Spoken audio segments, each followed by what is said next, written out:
Greetings and salutations, friends, and welcome back. We are doing a very special broadcast tonight because, it's like whack-a-mole.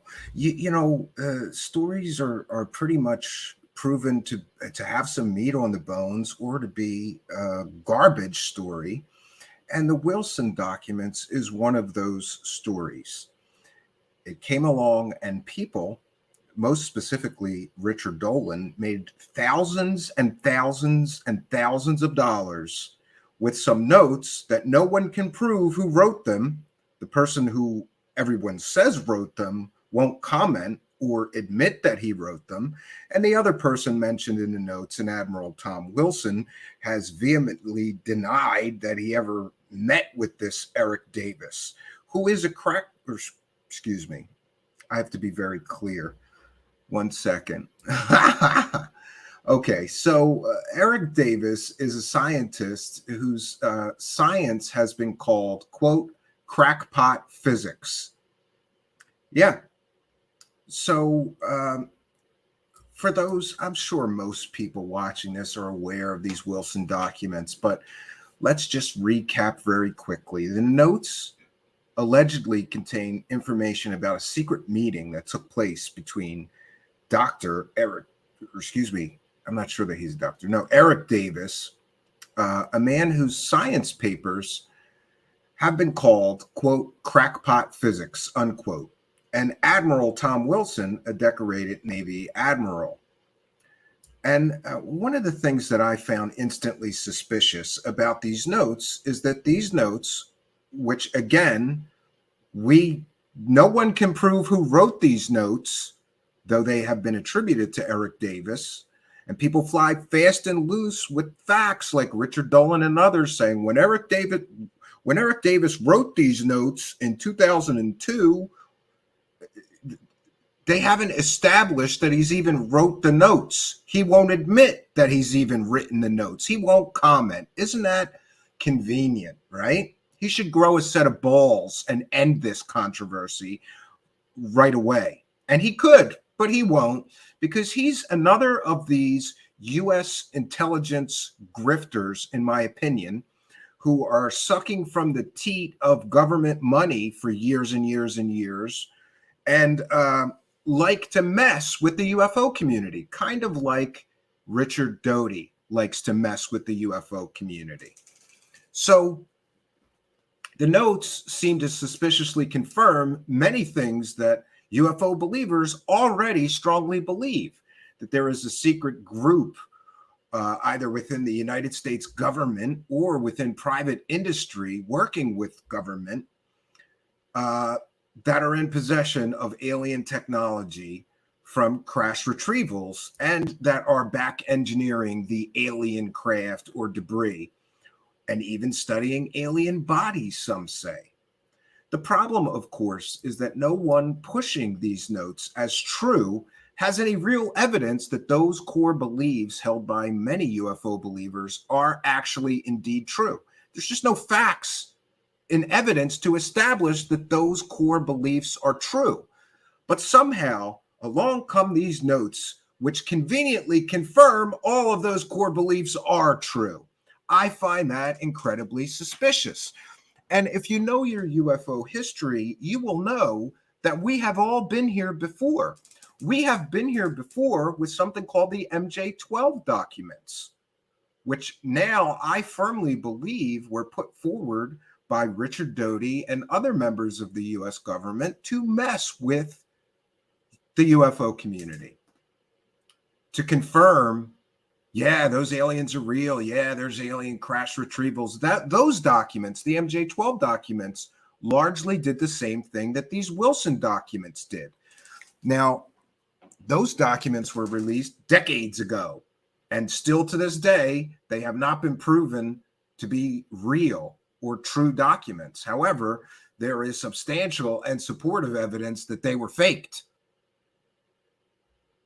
Is it going to take decades before these documents are proven likewise to be likely fake? Probably. You see, and one of the main problems here is that no one pushing this notes as true has any real evidence that these notes are real. They have to do all kinds of mental gymnastics, ignore Admiral Tom Wilson's denial. Oh, the notes said if he was asked about this, he would deny it. Well, wouldn't a hoaxer put that in there to cover? But we're not supposed to talk about that. So, while people keep saying that Eric Davis wrote the notes, that's another great point. He won't admit that he did actually write them. In come the excuses for him. Well, he's got NDAs and he's got government contracts and a secret clearance and he can't talk about them. He can't admit it. He'll get bull.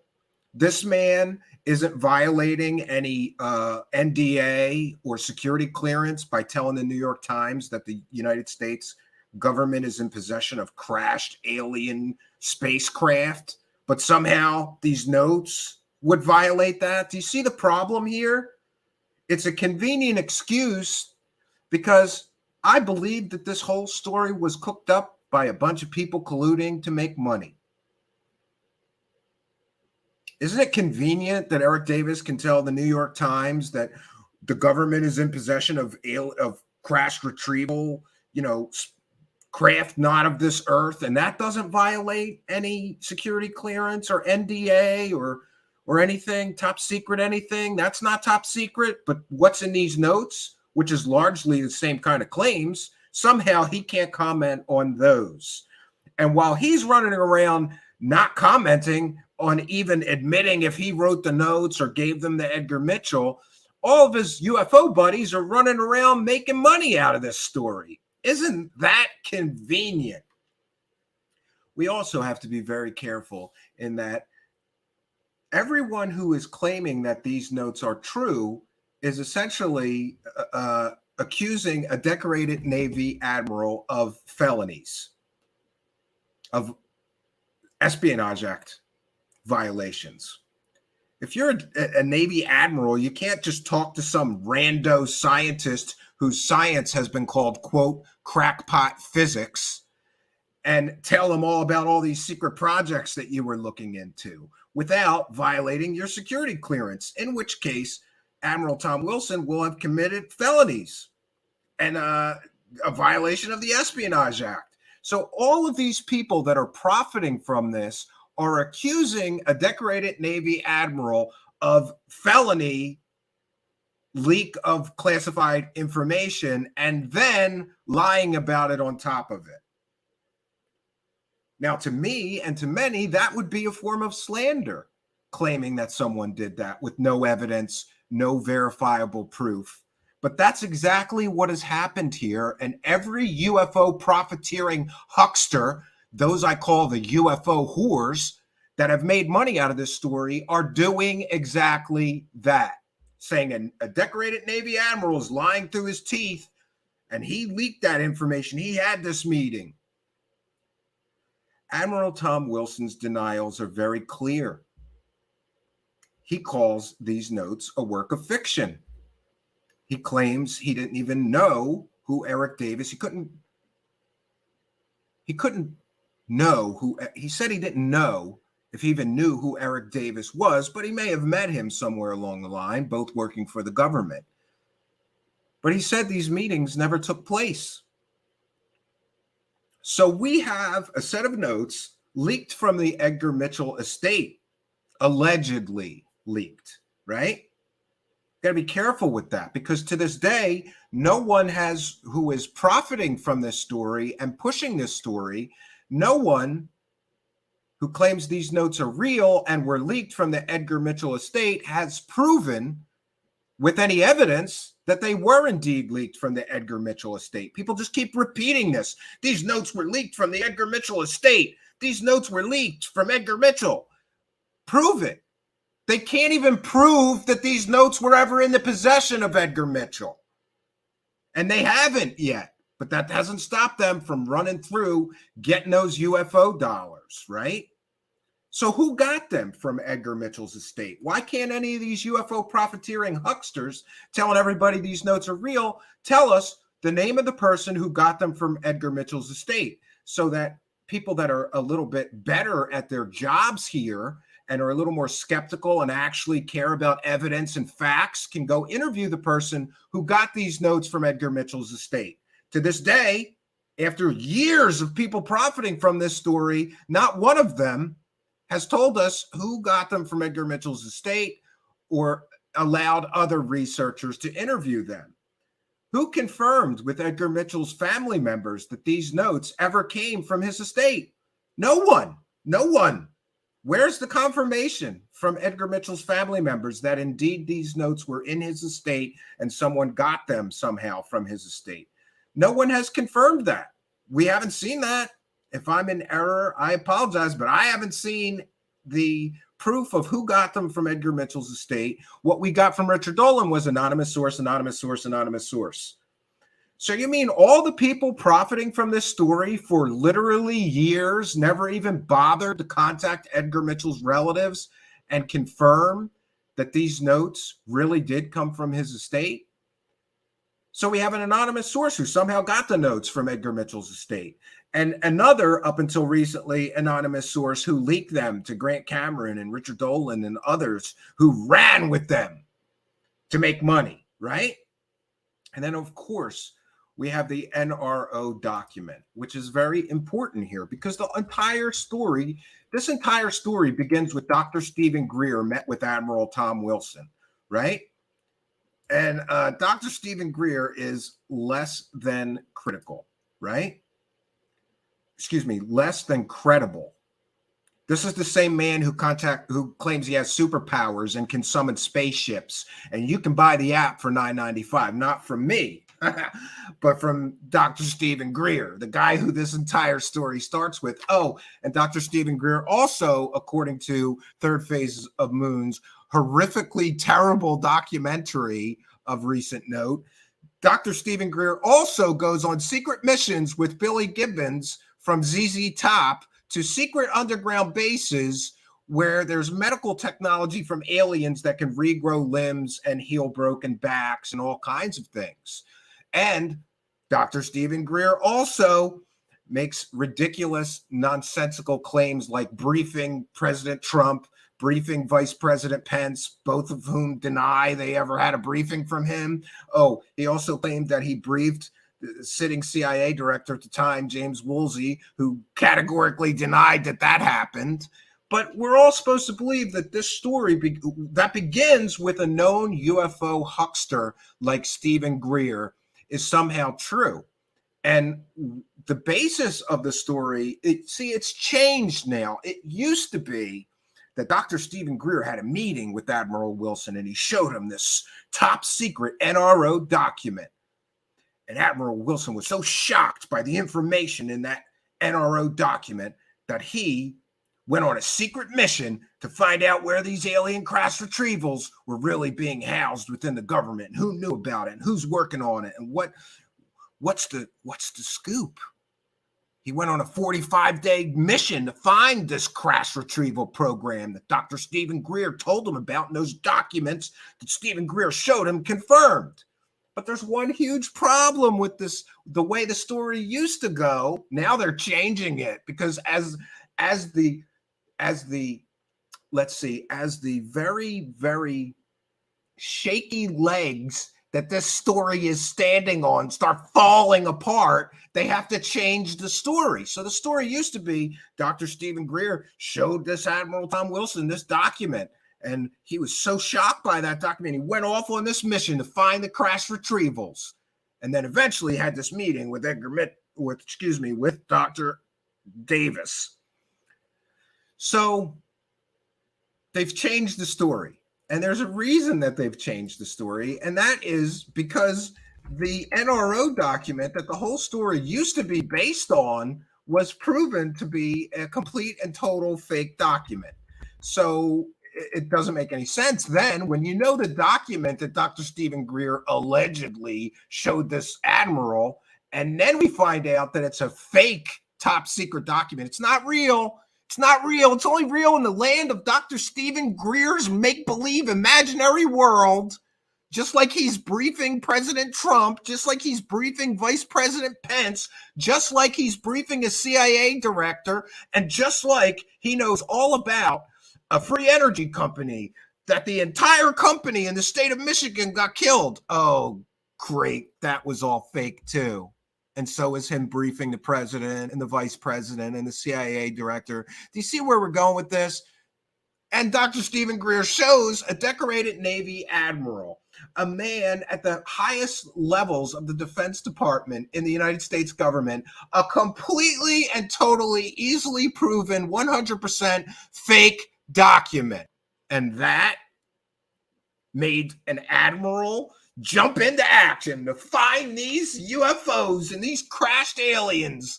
Man, you see how improbable that is? Because you see, my friends, a decorated Navy admiral would probably take one look at the document and realize it was fake. But before he went off on 45 days, do you know how valuable an admiral's time is and how much work it takes to be an admiral? Go talk to some. They have pretty full 12-hour days, right? Managing the Navy. We're supposed to believe that a decorated Navy admiral took one look at a 100% completely fake document handed to him by a UFO nutter in the form of Dr. Stephen Greer, who we only met because Edgar Mitchell wanted him to meet, right? And then he took one look at this fake document and was so impressed with Dr. Stephen Greer and his history of selling fake stories and claiming to have superpowers where he can summon spaceships and aliens, right? That he leapt into action and went to find those aliens. It's ridiculous. If he himself looked at that document, was given a copy of it, even if he himself wasn't sure if that document was real or not, he would simply hand it off to his staff members and say, vet this document, make sure it's real, right? He has an entire staff of people that know all about secret documents and classified this and classified that. Would he have just ran off on a multi-month mission and ignore apparently all of his real Navy responsibilities to go look for aliens based on a fake, provably fake document handed to him by a UFO crackpot like Stephen Greer? That's what we're supposed to believe, friends. And it gets better, though, because the document that the whole story used to be based on before that fell apart was completely destroyed. And it was destroyed by John Greenwald of the Black Vault, who did a whole piece on that document and how fake it was, right? Okay, and we're gonna share some of that today. So we're gonna put up our fair use banner, and I want to. Oh, I forgot. I already forgot. Trying to get better sound bites for the audio podcast. So I just want to say that you're listening to Truth Seekers, which is truth for the masses. For the masses. The masses. Absolutely. So let's get into this NRO document. And it's very important that if you are interested in whether these documents are real or not, you've got to realize that the story has already been retconned, because this document, John from the Black Vault investigated it, looked at it, and said it is 100% a fake document. Let's get into it. Oh, let me put up my fair use banner. This is fair use. We'll be discussing John's video and critiquing the information that he's sharing and educating the public with it. Therefore, this is covered under fair use and is certainly allowable by law.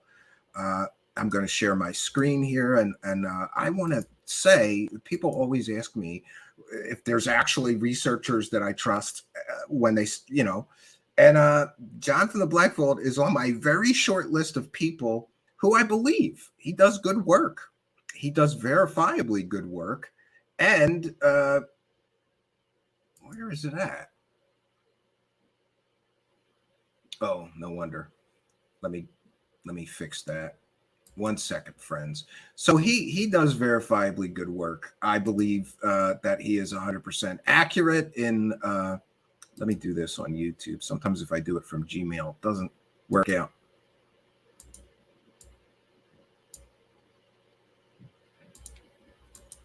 Okay, 1 second, friends. So now we've got it. Let me share it, and we're going to discuss And of course, this is for people who actually need proof that that NRO document is fake. If you ask me, one of the reasons that I'm sure it's fake is that it came from Dr. Stephen Greer. And virtually everything that I have thoroughly investigated that comes from Dr. Stephen Greer can be proven to be fake. Whether he's taking pictures of moths and claiming they're extra-dimensional aliens, or using military exercises with flares dropping, telling people they're spaceships. Stephen Greer is fake as shit. I'm sorry, not sorry. So the fact that this document originates from him is enough for me to say it's probably fake, but I defer to the experts. I like to do that. I'm not an expert in government documents, but John from the Black Vault, I believe, could be certainly considered an expert on government documents. So let's see what he has to say about this and the fake NRO document. Greer and Mitchell. So he falls back on what Greer said. So again, the Motorola Edge. Oh, sorry, friends. I really got to get better at just clipping things. I apologize. Hold on. Let me get past the ad and we'll share again. We'll share it again. 1 second, friends. There we go. I apologize. Dolan, UFO leak of the century phrase coiner, is falling back on Greer. So that's the foundation that set Wilson off. I've beat that dead horse and I'll keep beating it, because what you're about to see is a breakdown of the document that, in my opinion, proves that the entire thing is a fabricated hoax. And so how is it that we call this the UFO leak of the century, and so many people who are touting anonymous sources say, hey, this is all real, but no one has ever come to them and say, hey, you guys, look, I don't want to be named in all this, but you're touting a hoaxed document as the root of this story. You need to not do that. Yet no one has challenged what I'm about to show you. Now, those 3 pages that I went over, I'm going to start dissecting from top to bottom. This up here is obviously a note by Stephen Greer, SG. Okay, so we just omit that. It's not part of the original document. He put it in his book or whatever. You can see this top line from the NRO, or National Reconnaissance Office / Central Security Service. What is this? This is a Department of the Air Force seal. Now, government documents, when they are from, in a memo form, when they're from an agency, what do you think is at the top? Another agency's letterhead or their own letterhead? Well, spoiler alert, it would be their own letterhead or their own seal, or both. Yeah, and somebody that actually knew anything about classified documents and government documents would know that. But somebody stupid like Dr. Stephen Greer, who is the originator of this document, wouldn't know that. So it's a rookie stupid mistake that somebody made, faking this document that, again, was supposed to be the catalyst to make Admiral Wilson go off on this hunt for the aliens. Yet here we have something from the National Reconnaissance Office and a Department of the Air Force seal. I have never seen a memorandum, and I'll show you some real ones, from the NRO in any era, doesn't even matter, in any time, an NRO memo that has a U.S. Air Force seal. That, from the top, is already silliness, in my opinion. The status of the document: classified / restricted. Neither one of these, by the way, makes sense on a highly classified document, which this is touted to be, that talks about magic and magi and essentially confirming Majestic 12. That was what Greer is essentially saying. Classified is not a classified designator. It's either confidential, secret, or top secret. Then top secret, you have special compartmentalized information, and that just gets, really confusing, but from there on out. However, classified is not a designator to show a document is classified. Is restricted? Yes, in World War II. It stopped being a designator after World War II and was considered a very low-level classification, but something totally unrelated. They dealt with a lot of, I believe, nuclear information post-World War II. So, this so-called NRO document is from July 1991. And they're using terms that the United States government actually stopped using after World War II. And that means this document is fake. The seal is wrong. It goes on and on, friends. But was stopped very shortly thereafter. So restricted, no. And plus, when you're confirming the top secret, if the MJ12 documents are real, and that's a whole nother video in itself, we know that it's top secret, right? So it wouldn't be restricted, even if they were still using it in 1991. But all of those are just hypothetical, speculative whatevers. The reality is they never used classified/restricted or just classified or just restricted. It's all wrong. Remember? And isn't it funny, again, that this was supposed to be the catalyst that went and got a decorated Navy admiral to go off on a mission to find those aliens, and it's completely fake. I said the memo was from the NRO, the National Reconnaissance Office / Central Security Service. The CSS, this kind of designates that it would be a division of the NRO. That's wrong. The CSS is part of the NSA, the National Security Agency. It was started decades prior to this, I believe, but regardless, was never part of the NRO. It was always part of the NSA's mission. So what are we doing here? Some may argue, well, maybe it was a memo from both the NRO and the CSS. I've never seen an example like that. It's incredibly doubtful, but regardless, here's your Air Force seal, which screws everything up. So that doesn't make sense either. Isn't it great? There's just everything is wrong with this fake document that's provably fake. And this, again, was supposed to be the catalyst that got the whole journey down this rabbit hole started. But it's all fake. Here's a fun historical tidbit, which I actually geek out about this stuff, but it's yet another flag that this is all a hoax. This was written in 1991. The National Reconnaissance Office wasn't revealed yet as an agency. It started in the 1960s, was revealed, I believe it was 92, but it wasn't revealed yet.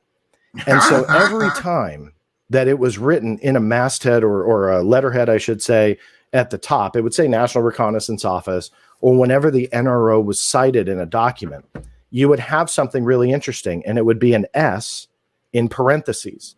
And the S in parentheses denoted that particular name, the National Reconnaissance Office, was designated secret in and of itself. So it could be completely unclassified information. But if the NRO wrote it and their letterhead was at the top, it actually had this, an S in a parenthetical, stipulating that in 1990, the NRO, which was working in entire secrecy, it was not known to be public knowledge at all, again, until years later, they would have to have that secret designator on the masthead. I keep saying masthead, letterhead, excuse me. And that meant that anything created by the NRO would have to hold the classified designator of at least secret, because this letterhead alone mandated that. You can see here a secret and a top secret document. And these are real. These were obtained from the Freedom of Information Act. And released in 2019. You could see the top secret and secret designators at the top and bottom. These are essentially the, we'll call it the compartmentalized information. You needed to have Byman or talent keyhole clearances to see this, generally about the spy satellites and stuff like that. Anyway, all cool history, but regardless, these are what classified memos, you can see they're both memos. Yeah, so John is excellent here because he's showing examples of what this document would actually look like if it was real, and what designators, what the, the fact that no one would write NRO in a document at that time because it was a completely, totally secret agency completely proves that document that this whole story is based on is completely fake. In the same time frame, that 3-page that we're talking about was 91. This is the end of 1990, beginning of 1990. I couldn't find one from 1991, but regardless, it's the same. And how they look. So those are real. I'm going to punch that classified designator again. The top of the document in question didn't have secret or top secret like real ones did. Rather, they just said classified, which is bunk. It's not to say that maybe somewhere in an archive there's a document with that. I highly doubt it, but regardless, no, it just doesn't happen, especially being written by an agency that didn't even have an existence. It was operating within the black. There was no public knowledge at all. So they're going to put classified at the top. No. So now we see, friends, that the entire story falls apart because it's based on a completely and totally provably fake document. But we can go further because, you know, I can present to you a whole lot more tonight, but I'm trying to keep this as succinct and to the point as possible. So what we've got is this fake NRO document. And remember, everybody who said this story was real used to begin the story with the NRO document. But since that fell apart as a completely and totally 100% provable fake part of the story, they pulled that back and said, now that doesn't matter, that NRO document. And it was just that Dr. Stephen Greer must have been so convincing somehow with a fake, provably fake document. This UFO nutter, Dr. Stephen Greer, walked into an admiral's office and handed him a 100% provably fake document. But still, the admiral, having been given a laughably fake classified document from Stephen Greer, somehow, what did he do? Forgive Stephen Greer for handing him a 100% fake document and say, well, maybe it's true anyway. I'll still go look into it. It makes no sense. None of this makes any sense. And we're all supposed to believe that a decorated Navy admiral left most of his responsibilities and just went after these aliens for months at a time, right? And hit brick walls and was denied access. And the story gets more and more fantastical from there. So, and then, of course, I want to focus tonight on the profiteers, the UFO profiteers that are making money. Arguably more than anyone, Richard Dolan has made more money from this fake story than anyone. And I find that to be both funny and sad. It's sad because we've been here before, and Richard Dolan has made a lot of money with fake, 100% provably fake stories before.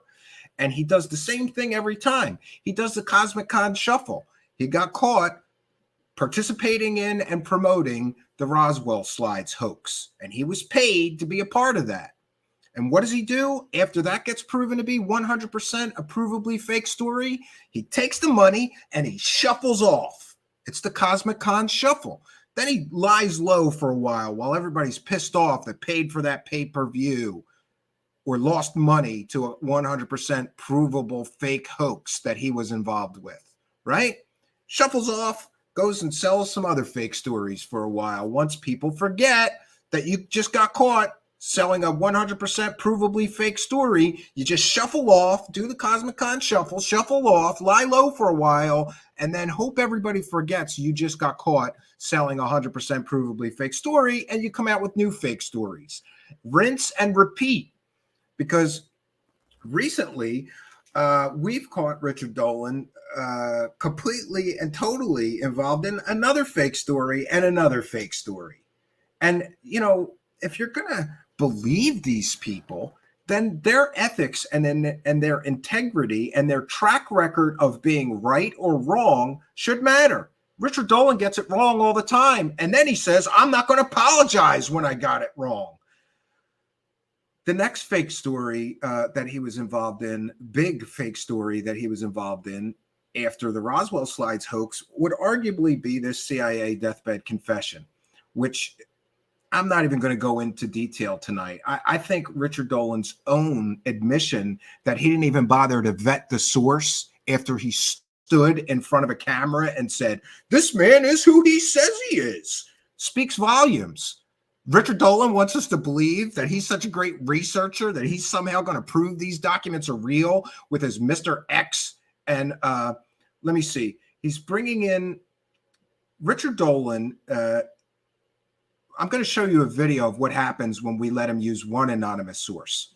He got caught with it red-handed, selling a story that he never bothered to vet. He just stood in front of cameras and claimed, this man is who he says he is. He later admits he didn't do a background check. He didn't know if he was who he said he was. Oh, he wasn't on top of it. It's somebody else's fault. You know, excuses. But for these, let's hear what happens. Remember that in order to believe Richard Dolan, and we'll get into more of his character, like working for J3 Films, who is right now still actively promoting a film about a kiddie porn collector. He also worked for J3 Films. He's also working for KGRA, who has a program director that is a verifiably proven child rapist. You know, I think that morality and ethics matters. We're supposed to believe him and allow him to use anonymous sources to prove these documents are real. The trust me, dude.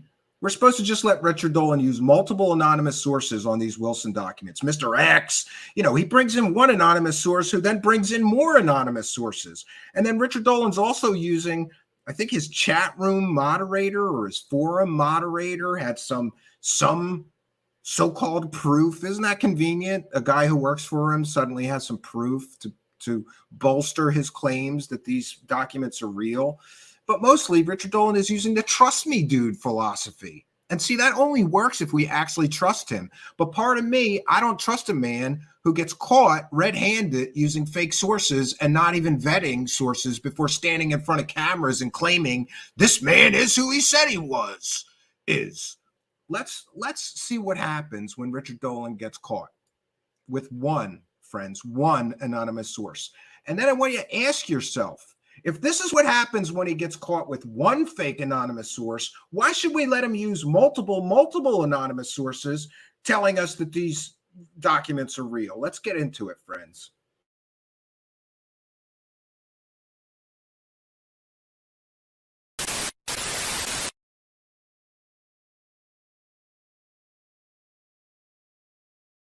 This particular interview we're about to do, this is a man who's in the U.S. military, who's had experiences, he says, relating to knowledge of ET, the ET presence here on Earth. We know he is who he says he was. This is a man who's in the U.S. military. We know he is who he says he was. This is a man who's in the U.S. military. We know he is who he says he was. Is who he says he was. We know he is who he says he was. This next question comes from Stephen Cambion. He wants to know, how do you feel about your participation in this CIA deathbed confession interview? I'm unsure what that is, but many people keep referencing that in the comment section.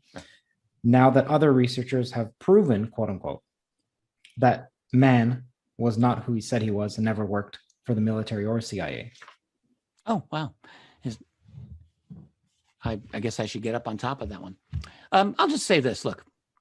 I met him. I met his son-in-law. I got to know his son-in-law pretty well. This man had been a witness back in the 90s for Linda Moulton Howe. Yeah, maybe he was just pulling a yarn. I mean, the way it happened, look, I can't know before I go in to interview someone every single way it's going to turn out. You can't make me like apologize for if I make a mistake. I've made mistakes. What am I supposed to do? Go cower into a cave? Like it just happened. So this man, if that's true, I promise this because I actually didn't know. I wasn't on top of this. So I'll look into it. And if that's the case, I'll make my own statement. But the thing is, I never really knew what to make of it. I was asked in 2013, the very beginning of 2013, to interview this man. I was told he was an important witness. I'm like, well, okay. It was actually Linda's case, and I didn't want to take it, but the impression that I got, which turned out to be not true, was that Linda wasn't going to do it. Turns out Linda just didn't know that it was being done. I think she would have easily done it. So I I went up there. He was in northern Minnesota. And I went with a few other people. I'll leave their names off. The late Ron Garner, who he's no longer with us, he was the one who really pushed this case. And I was like, all right, well, I'll interview him. I did my best to get on top of it. I met with him. He was a very sweet man. I thought he was going to die in front of me, like during much of this interview. His health was terrible. But I will tell you this. I spoke to his son-in-law, who was a theology student at the time. These are these are good people. And the son said, yep, I've heard this man's story for years. He's never wavered. So all I did was I interviewed him, and I did my best. Sometimes the best isn't good enough. I didn't go through a detailed background check of him. No, I didn't. So if it's been proven to be a mistake, then, well, these are the breaks. This is a man who's in the U.S. military. We know he is who he says he was. We know he is who he says he was. I didn't go through a detailed background check of him. No, I didn't. We know he is who he says he was. I didn't go through a detailed background check of him. No, I didn't. We know he is who he says he was. And look, I can't know before I go in to interview someone every single way it's going to turn out. You can't make me like apologize for if I make a mistake. I've made mistakes. What am I supposed to do? Go cower into a cave? Like it just happened. I didn't go through a detailed background check of him. No, I didn't. You can't make me like apologize for if I make a mistake. I promise this because I actually didn't know. I wasn't on top of this. So I'll look into it. And if that's the case, I'll make my own statement.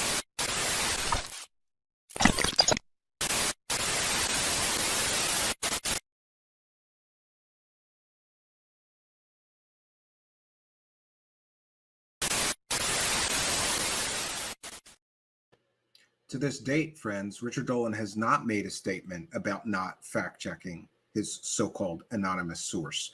And standing there in front of cameras, lying through his teeth that this man is who he says he was. It's amazing. And this is what we have to keep in mind. We have to keep in mind that the people that are pushing this story have been caught pushing provably fake stories before. And did you hear that? Oh, what am I supposed to do? Cower in a corner? No, you're supposed to apologize when you make a stupid amateur hour mistake like that, Richard Dolan. You're supposed to acknowledge it, that it was a mistake, right? First of all, your first mistake was using a Linda Moulton Howe source in a story. That should be given her vetting skills, like using fake alien pictures, like, I don't know, having fake military SEAL sources that aren't SEALs. They aren't even in the Navy. That should be your first clue. But you took that, ran with it, right? Then you're going to blame them, blame other people for your mistake. And you're not going to apologize? Okay. I guess you're not a very evolved human being. Me, I try to, especially my children, I try to teach my two young boys, it's okay. Sometimes in life, you're going to make mistakes, but when you do, you have to admit you made a mistake, and you have to learn from it, and you have to apologize, and you move on. Richard Dolan can't apologize, apparently. He has an inability, and that says something about his narcissistic personality, right? And it gets worse, friends. It gets so much worse because the Doe scam continues. And two of the people that are telling people that these documents are real are Richard Dolan and Jimmy Church, both of which lied through their teeth and claimed that they were in possession of classified information after the UAP report came out of Congress. They both claimed that they were in possession of information from the classified version of the UAP report. And history is important and track records matter. So the people that are telling us that this story, the Wilson documents, are real, once told us that they were in possession of classified information. Classified information that would have put them in prison if they were actually in possession of it. And they weren't. They lied. Both Richard Dolan and Jimmy Church, in my opinion, lied. But it's more than my opinion, because later we got a redacted version of the classified report, and nothing that they claimed that they had from the classified report was actually in the classified report. Nothing. So they lied through their teeth. And I called them out on it, both of them, saying that they were lying because there's something called the Espionage Act, and they would both be in prison if they were in possession and leaking information from a classified report. They bluffed so that they would have something to sell, you stupid people. So they get caught, and then they walk it back. Richard Dolan walked it back pretty good, complaining about this one guy. I was that guy. I'm here to keep you honest, Richard Dolan. I love and care about you, Richard Dolan. Grew up reading your books. I don't want you to continue down this dark and dangerous path of lying to people to make a living. So I care about you enough to check you when you're wrong. And you were wrong to claim that you had classified information. You were totally wrong in doing that. Running with another fake anonymous source, handing you fake information, and you ran with it. And then you made excuses for it. You see, somebody's track record and their level of ethics and morality in how they make their living matters. So we're supposed to believe Richard Dolan, who's telling us that these documents are true. But that's very problematic because he was involved in the Roswell slides hoax. He was involved in this CIA deathbed fake story with Jeremy Corbell. And he was also lying, saying that he had access to classified information. Then he walks it back. Let's get into that, friend.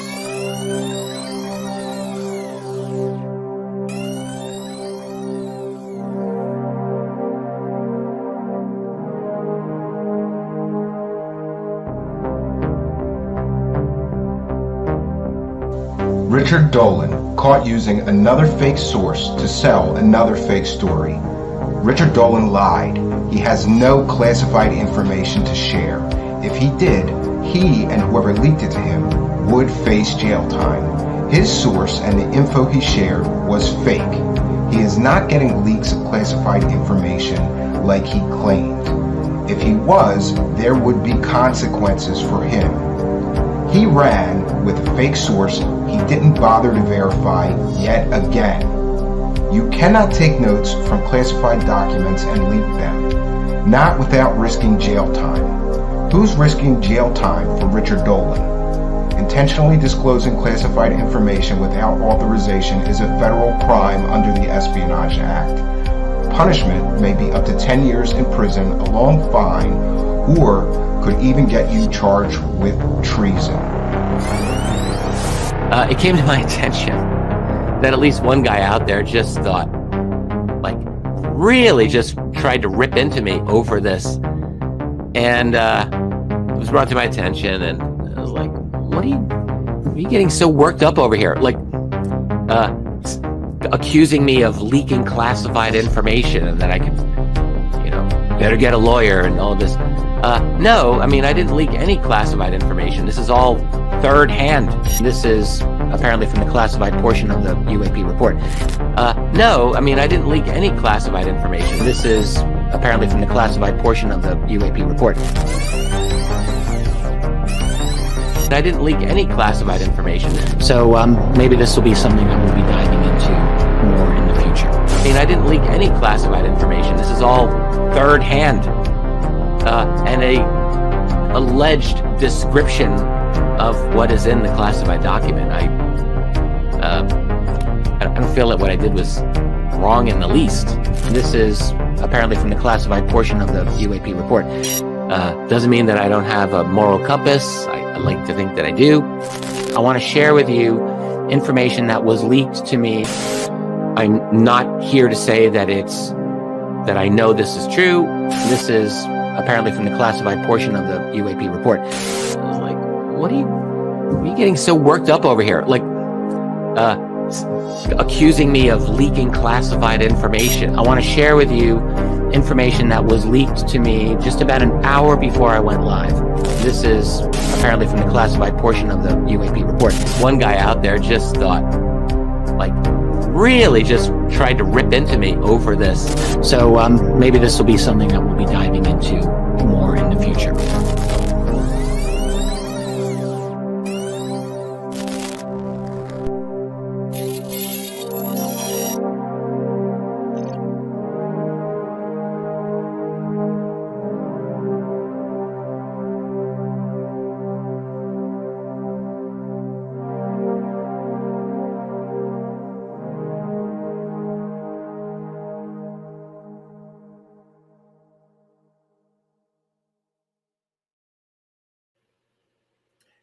So there we have it.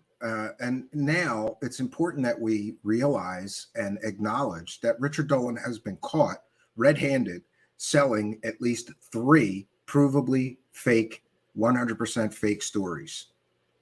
There's more. I've got more, but I think that's sufficient to establish that Richard Dolan's track record is terrible with using fake anonymous sources to sell fake stories. And we also have to remember that Richard Doscam, also known as Richard Dolan, you see, these are all Doe scams. Each of these fake stories that he was involved in, he made perhaps thousands and thousands of dollars off of each one of those fake stories, provably fake stories. And I would like to ask Richard Dolan, did you give the money back, all the money that you made pushing those 3 fake stories? And will you give the Wilson document money back if we get verifiable proof that it's fake? More verifiable proof that it's fake, I guess? No, it's the Cosmic Con shuffle, friends. You put out the fake story, you overpromise, underdeliver, and then the story falls apart, leading to the inevitable big letdown. You do the Cosmic Con shuffle, you shuffle off and lay low for a while, and then you come out with more fake information, more fake anonymous sources, more fake bull stories that you're pushing and making money from. And when that story falls apart, you rinse and repeat, shuffle off, lay low, come out with more. This is what I have observed from many of these, what I call, quote, cosmic con men, unquote. And also, I would like to extend an apology to Richard Dolan, because on last night's broadcast, we do have to, language is very important. And someone pointed out to me that I said or may have said or even implied, which is improper, that Richard Dolan is knowingly working with and for a child rapist at KGRA. And that's an inaccurate statement, so I apologize for that inaccurate statement. And here's the correction. Richard Dolan is working with or for a convicted child rapist, but I am not aware that he is doing so knowingly.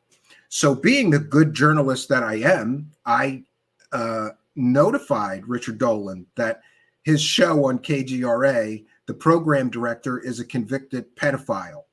And then I asked him if that was also his show producer, because that child rapist not only is the program director where his show is distributed in audio format, but is also a producer for many of the shows. So I wanted to know if Richard Dolan, number one, knew that he's working with a child rapist at KGRA and getting his show distributed through a company that is employing child rapists. And I wanted to know if it was also his show producer. And for that, we showed the proof of this last night. I asked if the child rapist was Richard Dolan's producer or just his program director at KGRA, where his show is distributed. And for that, I have been blocked on Twitter for asking a question. And I will submit to you, friends, that the only people who fear questions are people with something to hide. Why did he block me for asking a question? It can be factually established that Richard Dolan has worked for J3 Films, who is right now, to this day, actively promoting and profiting from a documentary about Stan Romanek, who, after the documentary, was arrested for child pornography possession and is right now in prison for kiddie porn. He's a kiddie porn collector, and the company that Richard Dolan worked for, J3 Films, is still pushing and profiting from that film. It's still on their website. And he is a known convicted kiddie porn collector. And Richard Dolan also worked for that company. And by the way, Jimmy Church also worked for that company, J3 Films. Why are these people that are pushing these Wilson documents all working with questionable people, either child rapists or people who are promoting people that were arrested for child pornography possession? I find that very problematic. And again, we have to consider the morality and the ethics and the trustworthiness of the people who are telling us that these notes are real. And to be very clear, Richard Dolan, or excuse me, Jimmy Church, was also working with the child rapist, I believe, at KGRA, where his show was distributed up until very recently. You see that these are not good connections. These people are willing to work with a company that is actively promoting and profiting from a kiddie porn collector. They're also willing to work with a audio platform that is actively, knowingly employing a child rapist, a convicted pedophile. And we've shown the evidence and proof of that on a previous expose that KGRA knew that man was a child rapist. They hired him anyway. And then they made excuses for it. Well, he had all the equipment, so we hired the child rapist. And Jimmy Church's show was distributed there. And let's see, Richard Dolan's show is still distributed there. And apparently you're not allowed to ask Richard Dolan any questions about why he's working with a company employing child rapists, or he blocks you on Twitter. See how this works? This is the UFO cover-up that is real that I talked about before. It's not often one can argue the merits, and I agree with this, that the government is covering up the truth about UFOs. But there's also a separate cover-up going on where the UFO profiteering whores like Jimmy Church or like Richard Dolan, who are making all of this money from these fake stories, are covering up all the slimy stuff going on, like them working for a company, J3 Films, that profits from and promotes a kiddie porn collector, or working with KGRA. And to be clear, Jimmy Church left KGRA to form his own network called KUNX, but he left KGRA with the man who knowingly hired the child rapist to be a producer and program director for KGRA. I find this to be amusing that we're supposed to trust these people. I'm sorry, I don't trust people who work with those kind of people to make money, to make their living. I believe it's entirely possible to make your living without working with child rapists or companies that promote kiddie porn collectors. So it's important, again, the people that are telling us these notes are true are very problematic. And in my opinion, they are very untrustworthy based on these facts. I did get wrong. However, I don't know that Richard Dolan knowingly worked for. I don't know that Richard Dolan knowingly worked with or for KGRA, knowing that the producer for many of the shows there and the program director is a child rapist. I don't know that he knew. So I offered him an opportunity to clarify, and I asked him some questions, and I got blocked for it. I find that to be interesting. Now, this is, in my opinion, we're going to get to Jimmy Church and his Jimmy Church is the biggest huckster of garbage, fake people, and fake stories in this thing, and should never be trusted to tell the truth. And we're going to get into that, but I have a last piece on Richard Doe scam. You see, these Wilson documents is just another Doe scam. Richard Dolan has made tens of thousands of dollars, by my estimation, pushing these Wilson documents, which he and no one else can prove are even real or depict real events that actually occurred. He's made thousands of dollars, tens of thousands of dollars with fake anonymous sources. I'm sorry, I can't prove they're fake anonymous sources, with anonymous sources bringing in other anonymous sources, right? And you got to connect all of these dots and forget that the whole story begins with Stephen Greer and a 100% provably fake document, right? The mental gymnastics that you have to do to believe these notes are real are absolutely off the charts. In my opinion, we've seen 3 stories that Richard Dolan pushed that are provably fake. If he would push 3 provably fake stories to make money, how can we be sure he's not just pushing this story to make money? After all, he has made more money pushing this Wilson document story than anyone, near as I can tell from my auditing of the monetized videos that he makes and others have made about this. To me, Richard Dolan cannot be trusted, and this is just another Doe scam, friends. It's another Richard Dolan Doe scam. And I think that all of this for Richard Dolan, remember, 100% of his income as to the best of my knowledge, comes from his UFO so-called research, which is piss poor, by the way. He doesn't vet things. He's getting over into Linda Moulton Hale territory. Oh, this witness says he was in the military and the CIA. Great, let's run a story about it. Don't vet him. No, that might screw up the story. Don't provide proof he was in the military and the CIA. No, that might screw it up. It's all just another dough scam, friends. It's another dough scam, and he's laughing at you. In my opinion, you people that are clicking on those videos and swallowing this rubbish story. It's just another dough scam, friends. But don't take my word for it. Let's hear it from Richard Dough Scam himself. It's not my hoax, okay? I just grifted onto the hoax. And yeah, I said he is who he says he is. But they both told me he was, okay?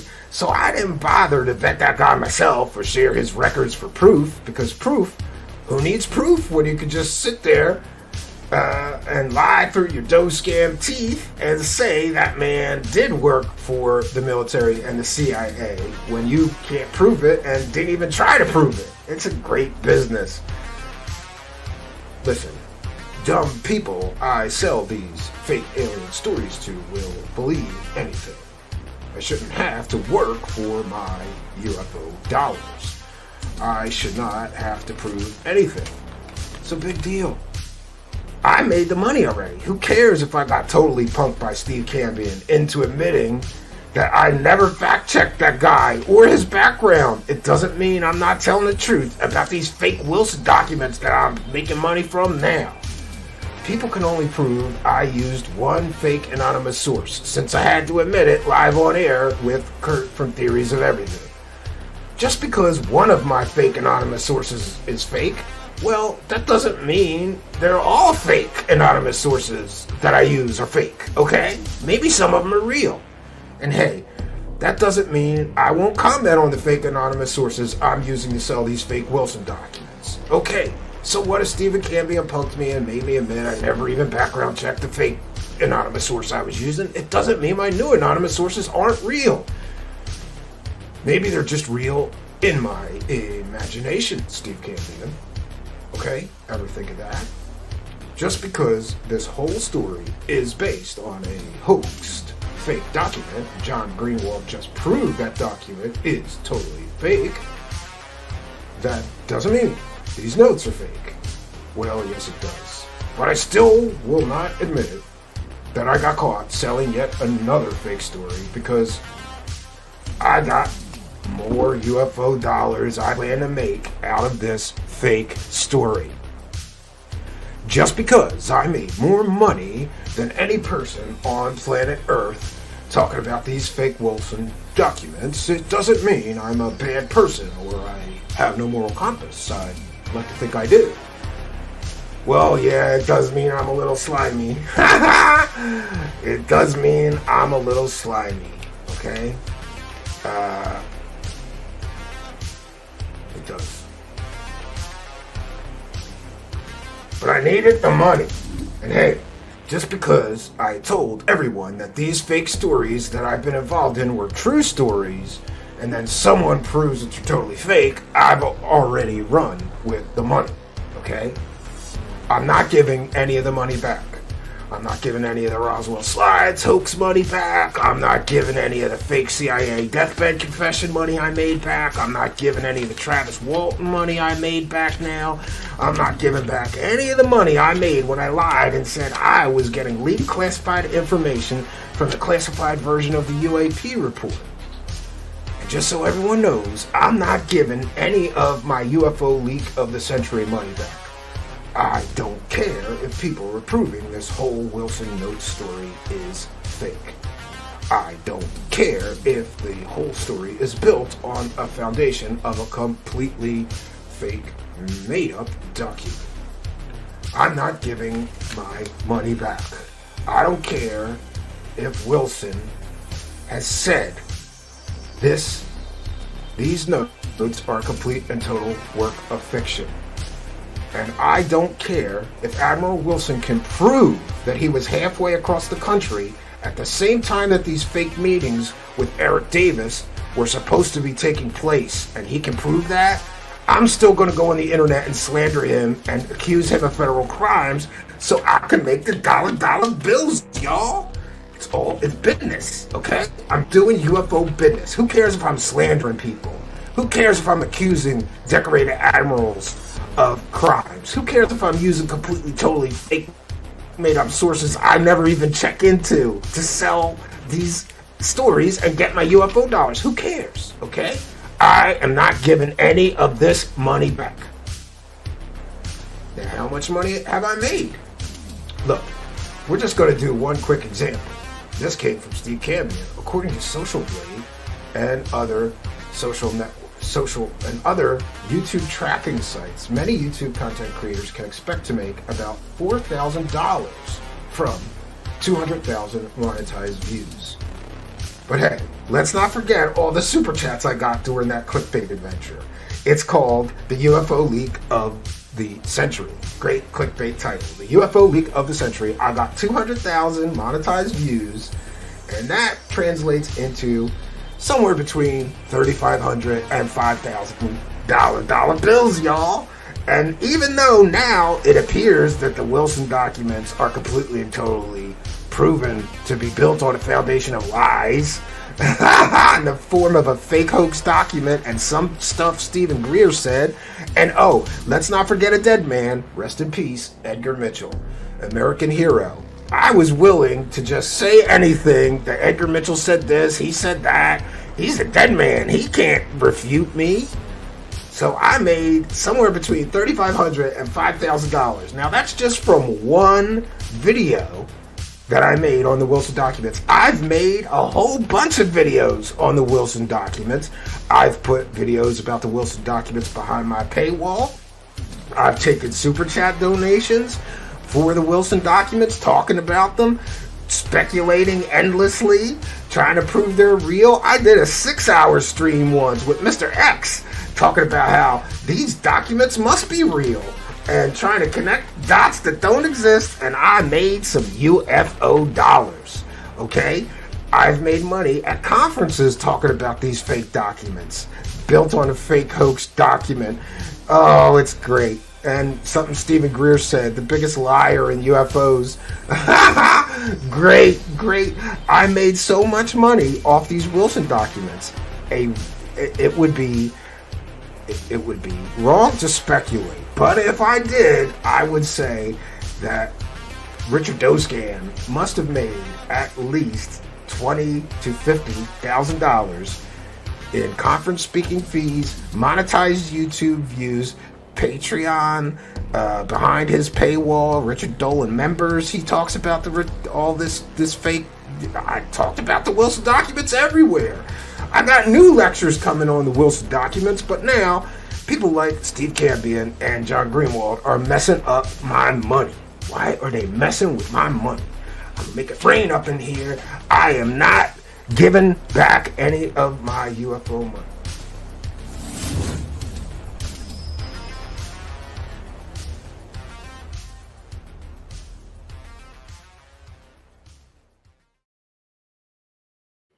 So there we have it, friends. And it's my personal belief that this isn't about any search for truth for Richard Dolan. This is another dose scam.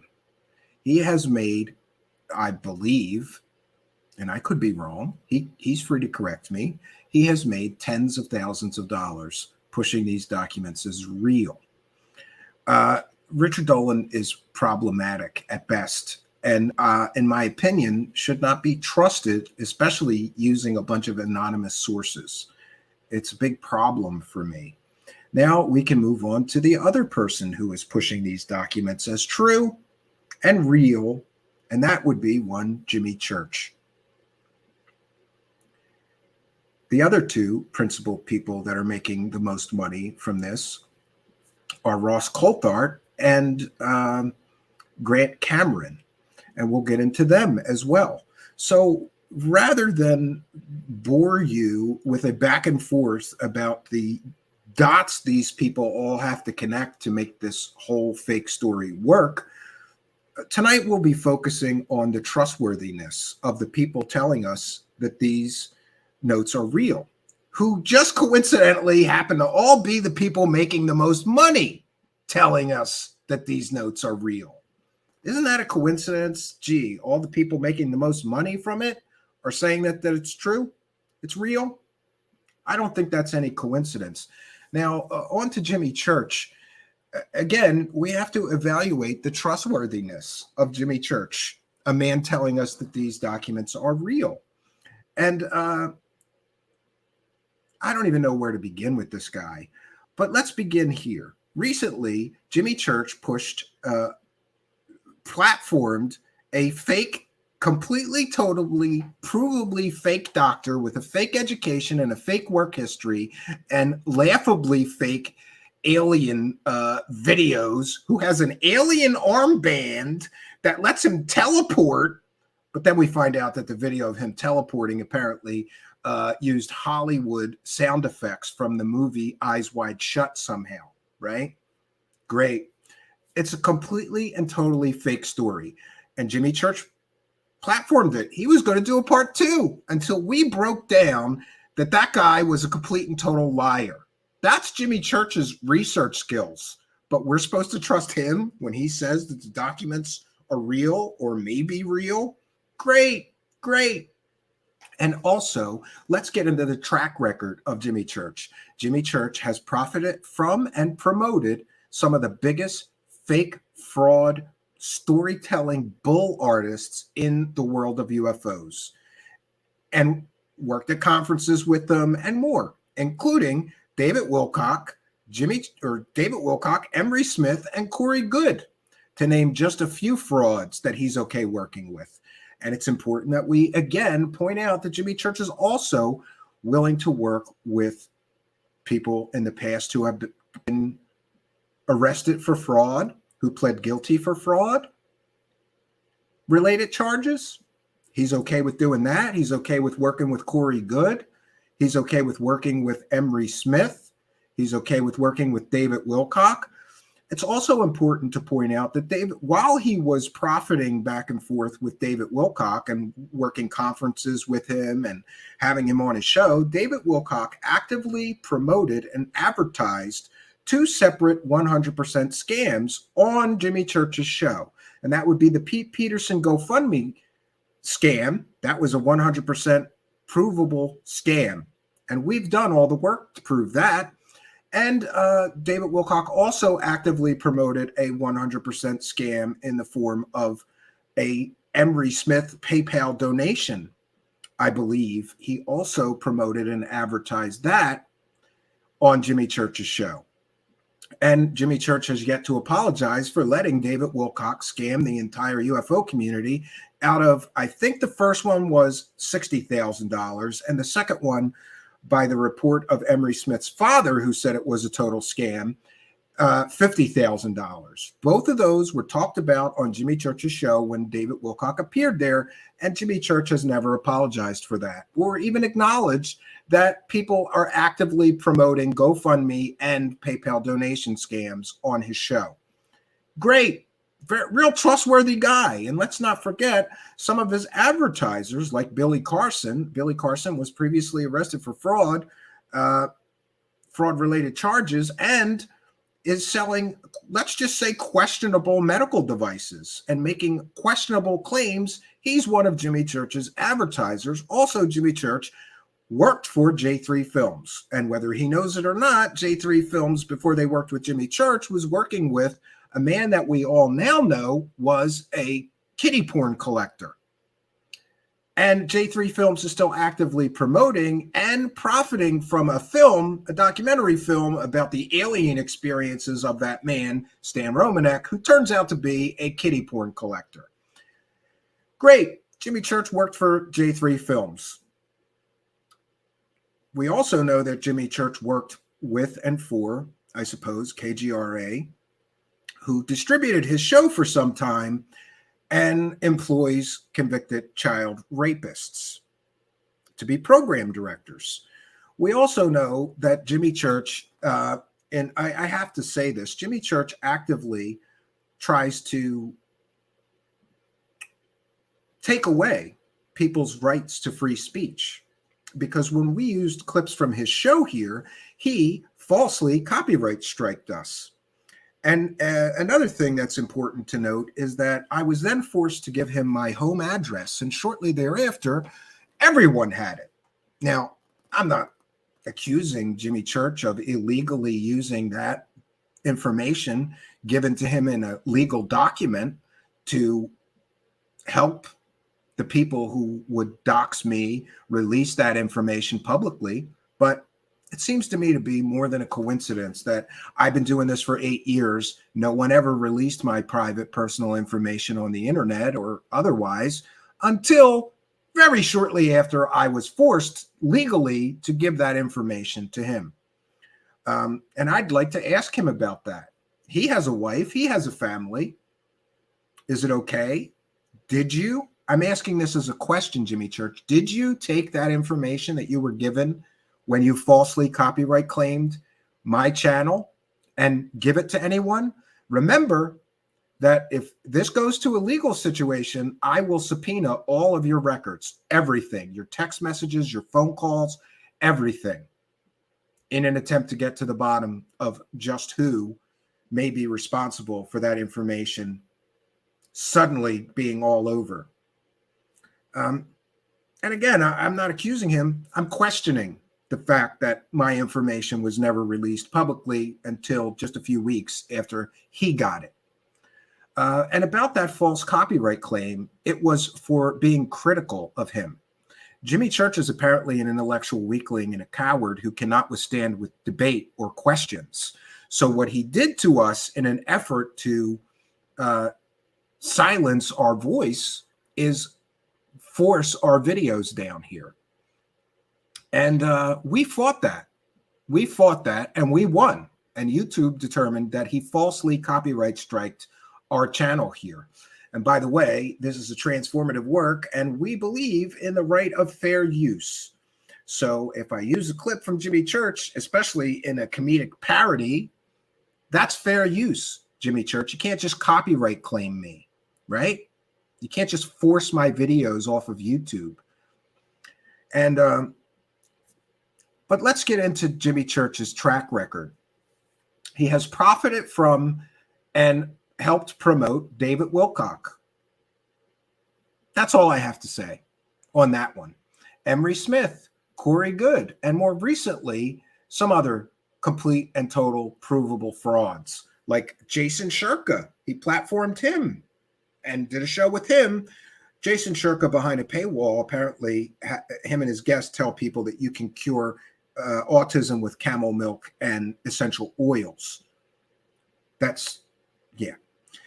He has also platformed and profited from Sarah R. Adams, who ran a medbed scam while she was running the medbed thing where you too could pay hundreds of dollars to go up in a Stargate through a portal into a spaceship and lay in a medbed and cure all that ails you, apparently. You know, snake oil. Oh, but then they admit at the bottom of it that it's just a Skype call. There is no spaceship. There is no Stargate. There is no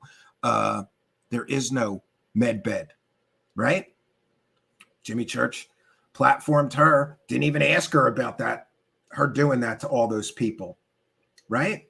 Because Jimmy Church doesn't care who is harmed by the people that he profits from. He only cares about getting those clicks and views. And that's become increasingly hard for him lately, as evidenced by the fact that all of a sudden now he's not getting guests and he has to do solo shows, something he's never done. And you know what? A lot of people have credited me for that because we're watching who he platforms and talking about the fact that he platforms 100% provably fake people with 100% provably fake evidence, telling 100% provably fake stories. So Jimmy Church is going to tell us that the Wilson documents are real. And it's no coincidence that his buddy, Richard Dolan, is the guy that profits from. And I believe, I'm not sure if it's on Richard Dolan's channel or Jimmy Church's, they're going to talk about the Wilson documents tonight and both make more money together. You know, these cosmic con men who grift together stick together. and they all reinforce each other's BS fake stories. That's how this works, friends.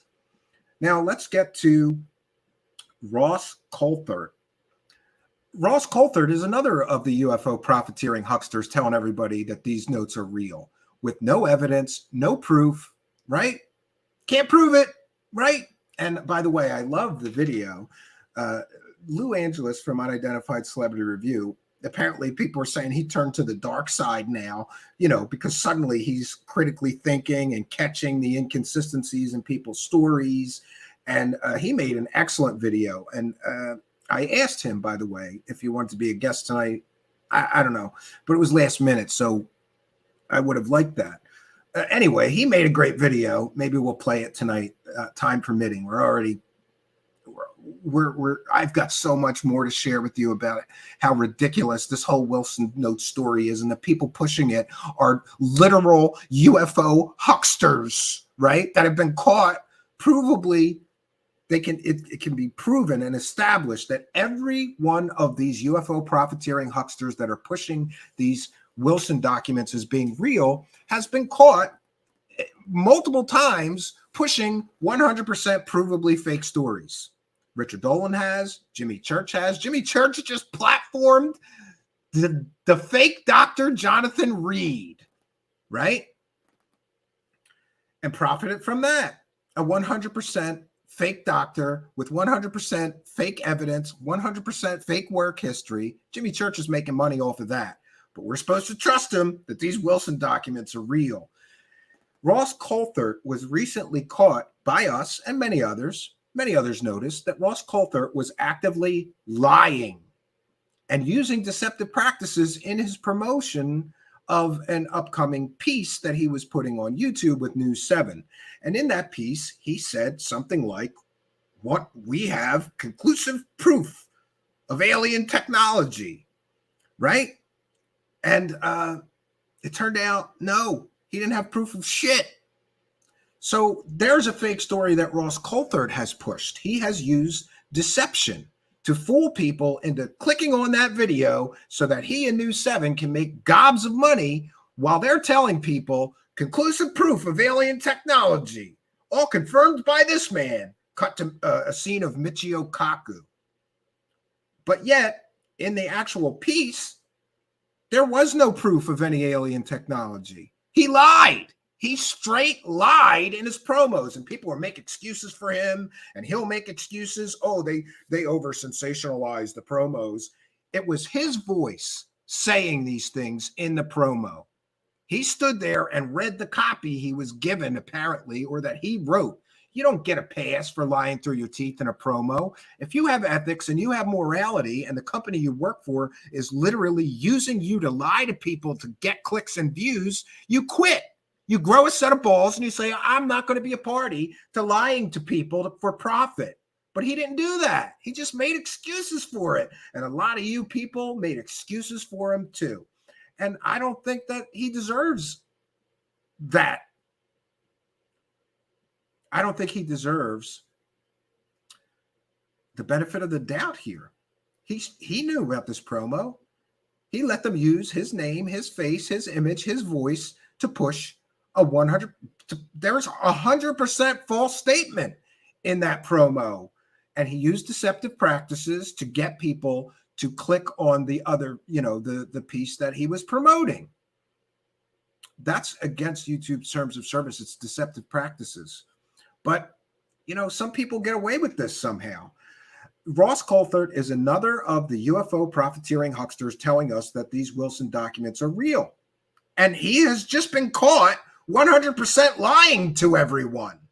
But we're supposed to give him a pass and believe that he's right about the Wilson documents? Or maybe, just maybe, is this another case of him pushing a fake story for profit? Let's take a listen to when he just recently got caught pushing a 100% fake statement that his piece that he was about to release had conclusive proof of alien technology, all verified by this man. It's garbage. He's a garbage peddler. Let's get into it, friends.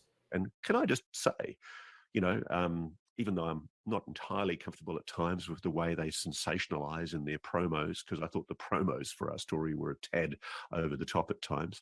What you're seeing here is momentous. You think that's alien technology? Yes, I do. I thought the promos for our story were a tad over the top. We have new, conclusive proof, testable evidence of alien technology. Tad over the top at times. Is it possible to exceed the speed of light? The answer is yes. The biggest discovery in human history. Promos for our story were a tad over the top. New evidence that has to be seen to be believed. 7 News Spotlight, Sunday on 7 and 7 Plus. Not entirely comfortable at times with the way they sensationalize in their promos, because I thought the promos for our story were a tad over the top at times.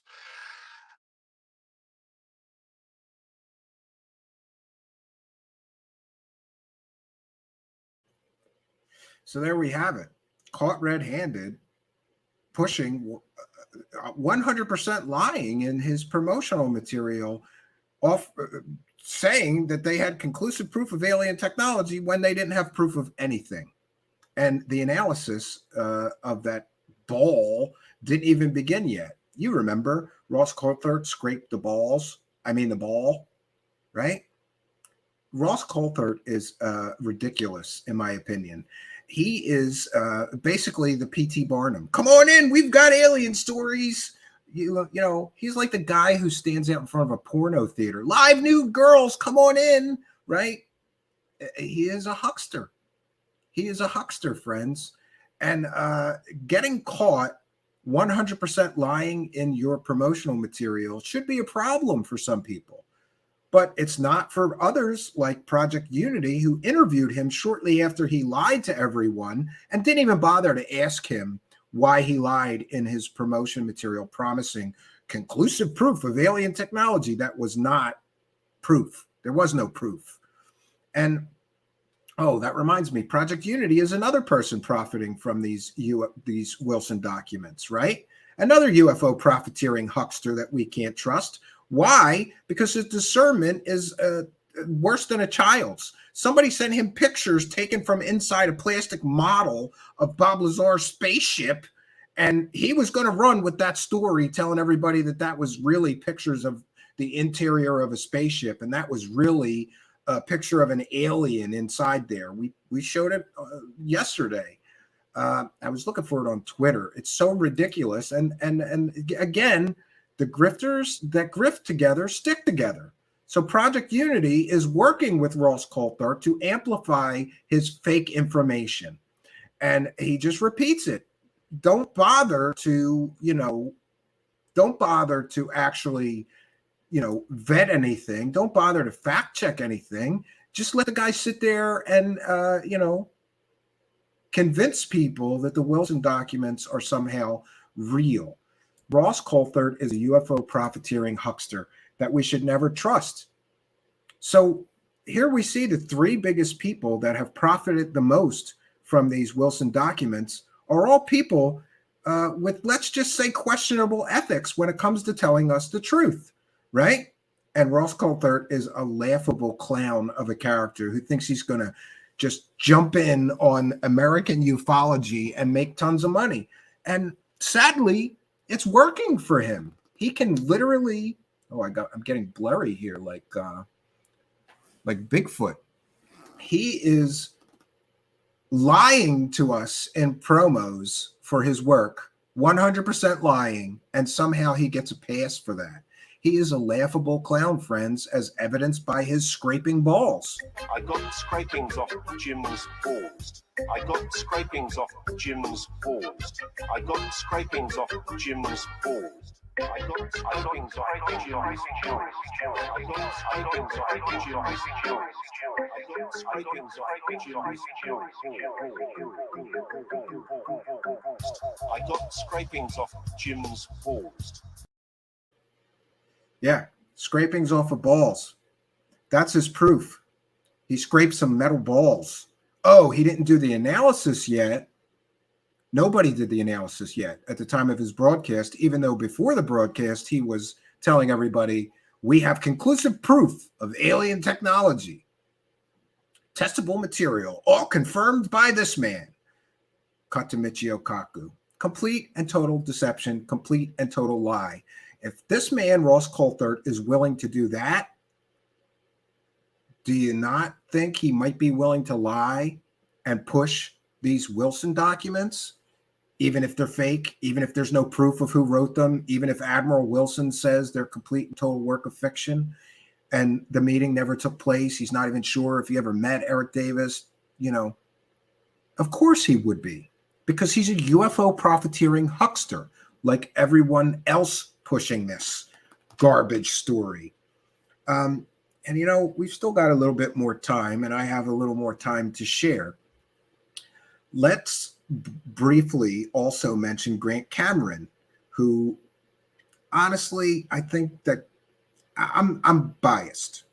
I've interviewed Grant Cameron in the past. And by the way, I'm freely admitting I'm biased when it comes to Grant Cameron, because I know some things about Grant Cameron that a lot of people don't know. And one of them is that, and this is my opinion, I have a son who's autistic. And because of being exposed to my child with autism, and also many other people with autism, I have a belief, at least, and I could be wrong, but this is, I'm freely offering that this is my opinion. I think that Grant Cameron is on the spectrum somewhere.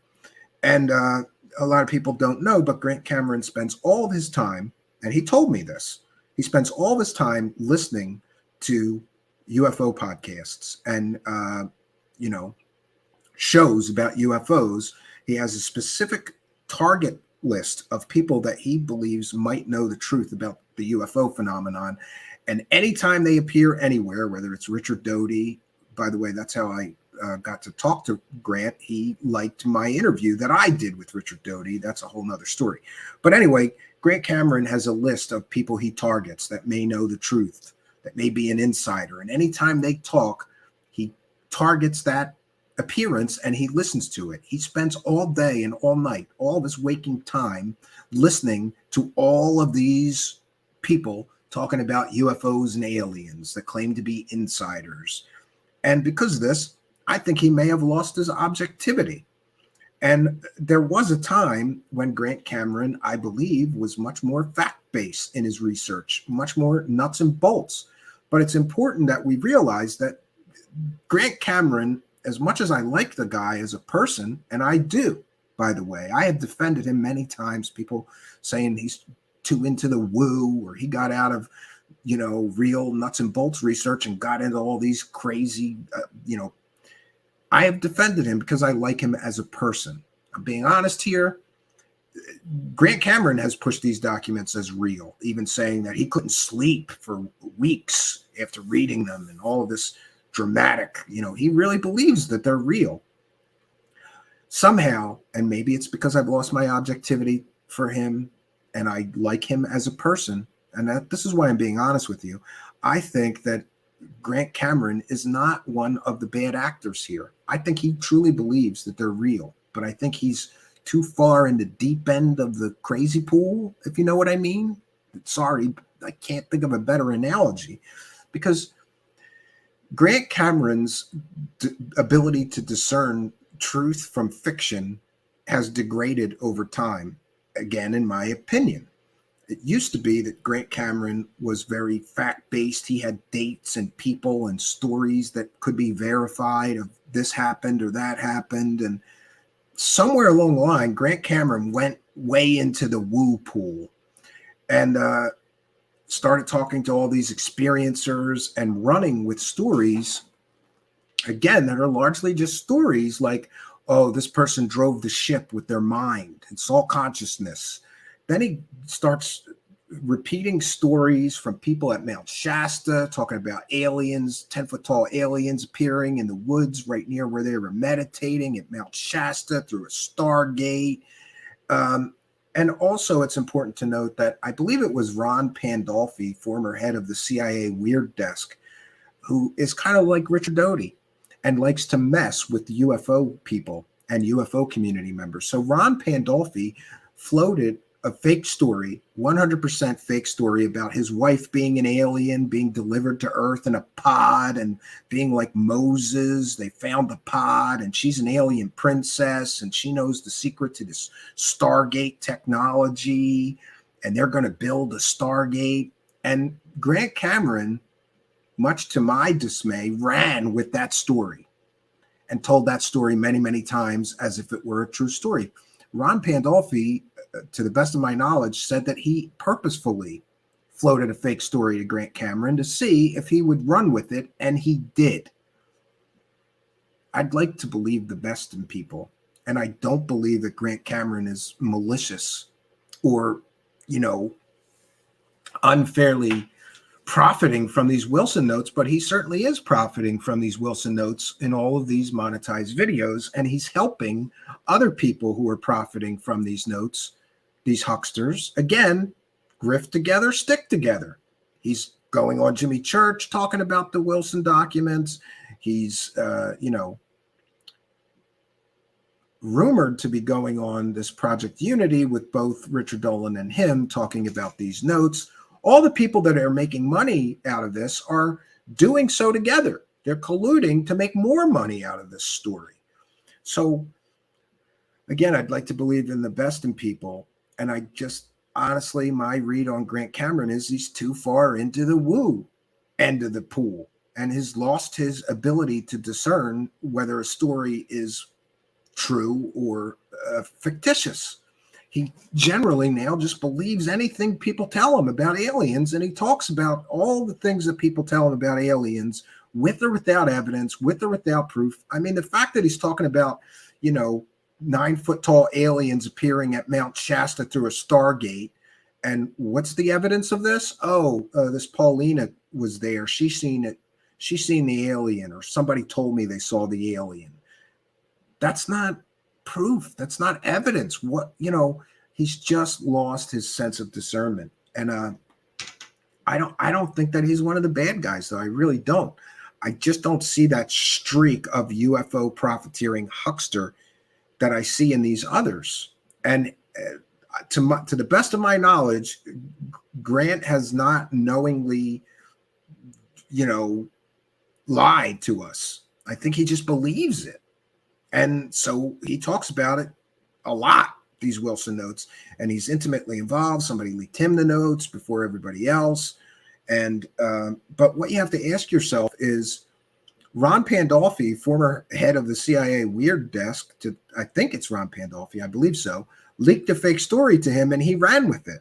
Who's to say that somebody else didn't leak these Wilson documents, which is a fake story, to Grant Cameron, so he would run with it? Now, back to Ross Coulthart, who I do believe has a UFO profiteering huckster streak in him and will do anything to sell a story, including lie and say we have conclusive proof of alien technology when he has no proof of alien technology. I was a little unsure about including it. Let me just check in.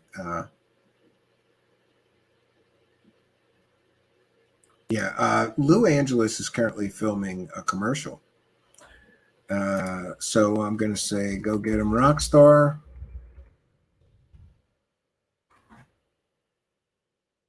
No worries. So I did invite Lou Angeles, who made this video here, and I thought he would be helpful in our discussion. And again, tonight I wanted to focus on the morality and the ethics and the trustworthiness of these people who are telling us that these notes are real. But don't worry, I have promised to in the past, and I got most of the way through. Listen, I listened to like 14 hours of Richard Dolan trying to prove these notes are real, so you don't have to. And we are going to do a step-by-step deep dive and analysis of all of Richard Dolan's attempts to connect all these different dots that aren't there, and Ross Coulthart's all these different attempts to connect dots and do mental gymnastics, and maybe they're real, because And the latest, of course, is that Oki Shannon said that Admiral Wilson once asked him if Eric Davis is trustworthy. So that somehow proves that everything in the documents are real. That's how flimsy. It's like a house of cards, friends. One ping, and this whole story is going to fall apart. I thought the ping was the NRO document that this whole fake story is based on. And the fact that Stephen Greer is at the beginning of this story, that should tip you off that this is a fake story. But it's not enough, and people need more, and we'll attempt to bring it to you. For now, what I can do is go through all of Richard Dolan's ridiculous anonymous source, bringing in more anonymous sources, and I have made notes, and we will be detailing how ridiculous Richard Dolan's attempts to somehow prove these notes are real it actually is. So Lou Angeles busy filming a commercial, and by the way, good for him. I told him go get him Rockstar. And I know that I said some unkind things about Lou Angeles in the past, like, I don't know, failed actor, I might have said. I'm a failed actor, so that's hypocritical of me, and I think I apologized previously. I'm just glad that he is waking up to the deception, and not only waking up to it, but he caught some things in this video about Ross Coulthart. And by the way, it features Ross Coulthart, who lied to us about having conclusive proof of alien technology so that he could make money. It also includes Project Unity, who is an enabler of garbage disinformation, who has profited from these Wilson documents. Again, sorry I didn't include him in the title tonight. A lot of names to include there. But he should be considered another UFO profiteering huckster that sits there, does the UFO circle jerk. Don't ask any hard questions. Don't be critical of the guest, even though the guest lied to everybody and said that he had conclusive proof of alien technology when he didn't have shit. And it's also important to note that this Project Unity, I showed the screenshots. This guy was ready to run with a story about the interior of an alien spaceship when it was clearly pictures from inside a plastic model. That's his level of ability to do research and discern truth from fiction, right? It's ridiculous that these people are able to profit from this and people believe them. Like, doesn't their track record matter to you? Doesn't it matter to you that this Project Unity dummy was ready to run with the story about the true and real pictures of the interior of a spaceship when it was clearly hokey pictures taken from inside a plastic model? Doesn't it matter that that's who's telling you these notes are real or claiming that they're real? Doesn't it matter that Ross Coulthart just got caught lying to everybody, saying he had conclusive proof of alien technology when he had nothing? Doesn't it matter that Richard Dolan has been caught pushing at least 3 verifiably fake stories for those UFO dollars? Doesn't it matter that Jimmy Church has been involved with pushing more fake fraud storytelling bull artists than anyone in the world of UFOs? Doesn't it matter that Jimmy Church just got caught platforming a 100% provably fake doctor with a fake work history with a whole bunch of fake stories about aliens, and he's telling us these notes are real? Doesn't it matter that Grant Cameron's run around telling people about 10-foot tall aliens and stargates at Mount Shasta with no evidence or proof, or that he runs with a fake story, purposefully floated to him to mess with him? Doesn't any of this matter? These are the people that are telling us that these documents are real. 1 second. I want to thank Spooky, who is today was a very difficult day to get all of this together for you, but I'm happy to do it. And Spooky, of course, is always trying to make me work. Somehow I'm supposed to like download and convert a video and include it in tonight's while I'm doing the broadcast. I can't do it. Spooky may be on it. Maybe we'll have something extra to share with you. So the purpose of tonight is to clearly display to you that all of these people who are making money, isn't it? First of all, it's not a big coincidence that all the people who are making the most money claiming these documents are real are problematic ethically and morally, right? We've got a lot of problems. These people all have a lot of problems. And if you want to if you're okay with the trust me, dude school of whether a story is true, they don't have evidence. They can't even tell you verifiably who wrote the notes. Eric Davis won't admit to writing them. Who wrote them? They can't tell you who got the documents from the Edgar Mitchell estate. To the best of my knowledge, haven't checked in with this story. There may be some updates there. They can't. No, I believe they did say who leaked them to the internet. But they need, like Richard Dolan, he needs all these anonymous sources. He needs Mr. X to try to prove to you why these documents are real. And now there is conflicting stories because they used Oki Shannon early on, making claims about him that may or may not be true now. And they need to connect all these dots. Well, Oki Shannon said that the Admiral once asked if Admiral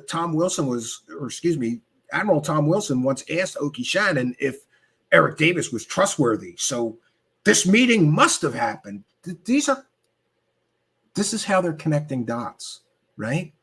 And why do you need so many anonymous sources? Why can't Richard Dolan just give us all the names of the people who are claiming these documents are real, including the name of who got them out of the Edgar Mitchell estate, including a quote from the Edgar Mitchell family saying, yes, these indeed came from the estate of Edgar Mitchell? Why can't he give us factual, real, verifiable evidence to say these notes are real? No, all we get is speculation and connect these dots and a denial by Eric Davis by some. Oh, of course he's going to deny it. He can't tell you the truth about those aliens. And again, Eric Davis told the New York Times that the United States is in possession of craft not of this earth. That didn't violate his oath, right? That won't violate any NDAs he has or any, clearances that he was given, but these notes will. It doesn't make any sense. You have to do all these mental gymnastics to believe these people. Then you have to be willing to believe at least two people who work with people who promote kiddie porn collectors and work with people who are child rapists. Somehow, I'm sorry, I don't find people that would do that or are willing to do that to make a living credible or trustworthy when they tell me something. Now, I may be alone, and some people may think, oh, it's not fair to impugn these people's character, but they don't have evidence. So all that they have is their character and their track record of whether they are accurate in the stories that they tell people are true. That's all we have from these people. And we can see from their track record that you shouldn't trust these people. Now, back to Lou Angeles, he did.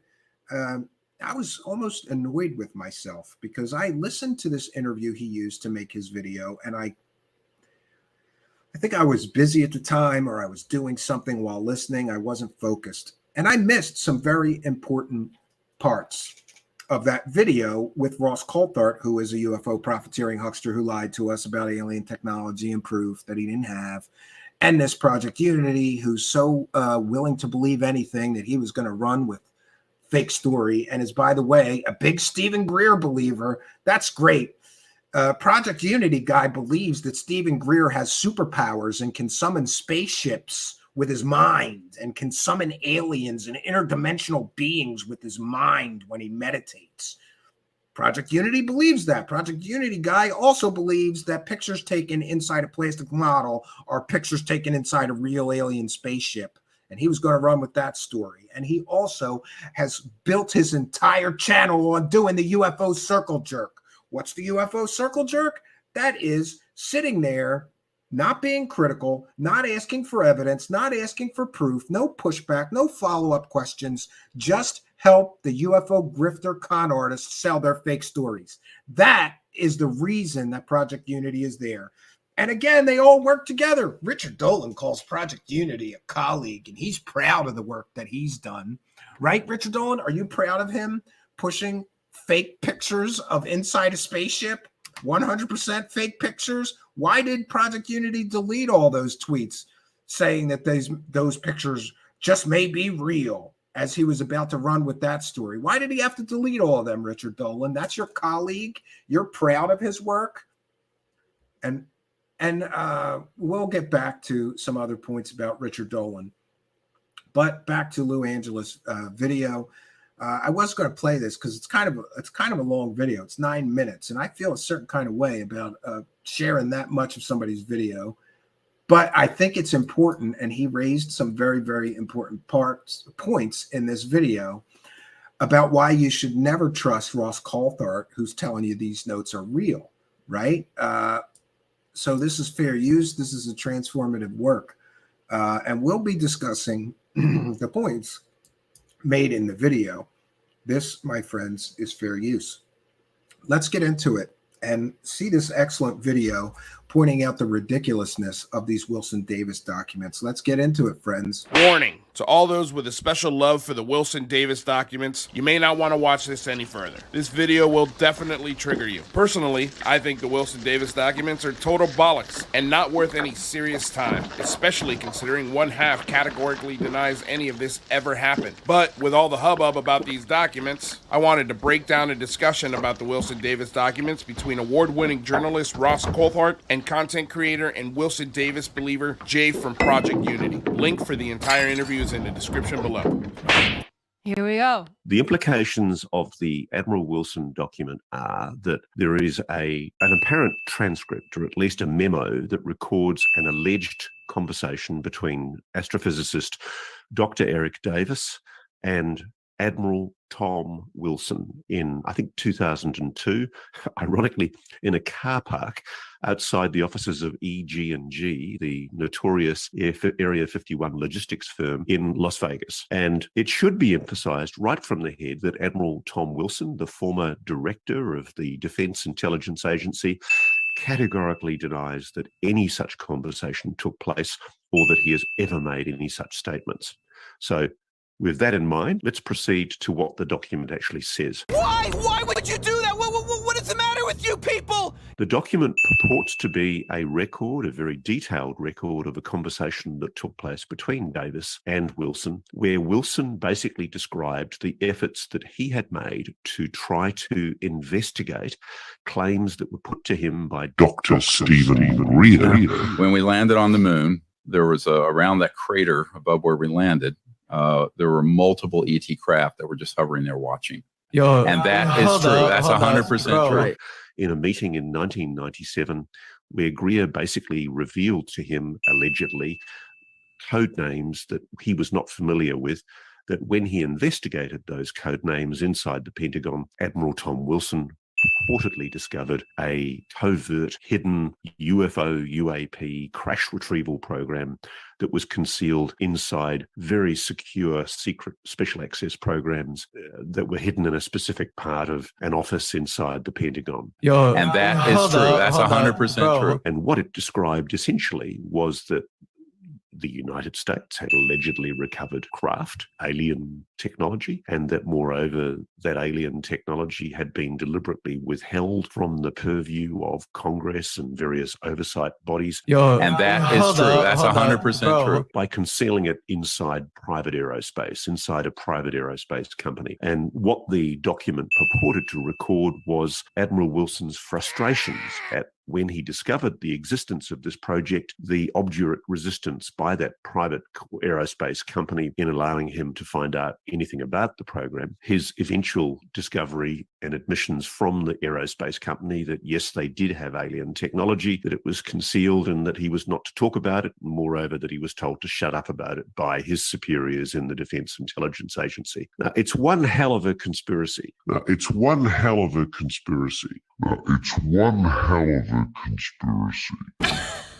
What? I've never known quite what to make of the Admiral Wilson document because, there are some people who say, including Admiral Wilson, that it's a hoax, that it's not true, that it doesn't record accurate events. Categorically denies that any such conversation took place or that he has ever made any such statements. But one thing I'm very, very sure of is that the provenance of the document is very clear in my book. I know for a fact that it came from the estate of Dr. Edgar Mitchell, the Apollo 14 lunar module pilot, and that Edgar Mitchell was probably sent it by either Eric Davis or Dr. Hal Puthoff shortly after the conversation allegedly occurred. And that is true. That's 100% true. And what interested me in the interview that I did with Professor Gary Nolan a few weeks ago is when I asked Gary Nolan about the Admiral Wilson document, it was very much in the context of the general claim, pushed indeed in part by people like Lou Elizondo, the former head of the Pentagon's UFO program. There was retrieved technology of some kind, or as Lou refers to it, exotic material. Other people have been more frank. But basically, in the context of that conversation, I then went for it. I don't know, I just woke up from a little nap. It's a little dark, but you guys silly? I'm still going to send it. And decided to ask Professor Gary Nolan, does he know anything about the Admiral Wilson document? And he said, yes. I asked him, does he think it's genuine? And he said, yes. He said, I know Eric Davis, and Eric is of a kind of character, it's impossible for him to lie. It's impossible for him to lie. It's impossible for him to lie. I mean, I know Eric Davis, and Eric is of a kind of character that it's just impossible for him to lie. Dr. Eric Davis tells you something, then he's not lying to you.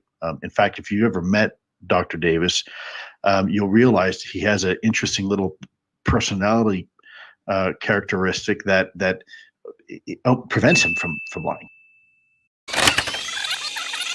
So I'm not going to elaborate on what Eric Davis thinks or says or knows. He's his own man. I can tell you that when he tells you something, he tells you the truth. He has no motivation other than the truth. ATIP never ended. Yep.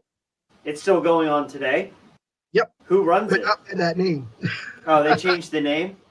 Change names, change location, change leadership. 1 minute later. It isn't likely to change locations for any reason. It isn't likely to change locations for any reason. It isn't likely to change locations for any reason. It's impossible for him to lie. It's impossible for him to lie. It's impossible for him to lie. What the hell are you talking about?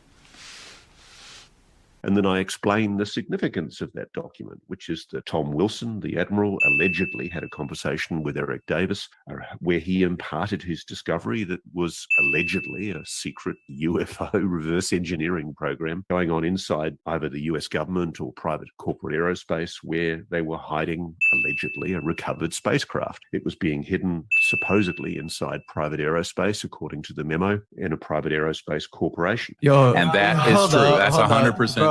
And I put it to Gary. I said, look, Gary, the journo in me, the journalist in me, thinks it's highly implausible for the simple fact that in America, everything leaks. You know, it's impossible to keep a secret like that. And Gary went, well, this is an example of it leaking. Everything leaks in this country. And this is an example of it. Okay, so you take that point. Yeah. Ultimately, it did leak. Ultimately, it leaked. And, he made the point that, yes, the memo had eventually come to public awareness. And I said, okay, but how sure are you of the provenance of the memo? I mean, and what the implications are of what's inside it. And he basically told me that he's known about the memo for many, many years before it even became public. And he's aware of the conversations.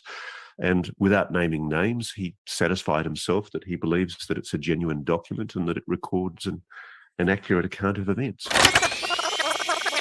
Without naming names, he satisfied himself that he believes that it's a genuine document and that it records an accurate account of events. And he said to me, crucially, I might say to my colleagues out there, I know this all sounds completely crazy, absolutely crazy, but if you've seen the things that I've seen, you would only be able to come to a similar conclusion. Wow. And that is true. That's 100% true. I know, again, my reputation takes a hit. I'm sure there are prizes and other things that I'm never going to get because I'm talking about this. And believe me, I know for a fact, this is independent of any conversation I've had with Gary, I know for a fact that those hearings are going to very soon start on the Hill, and they are going to be momentous.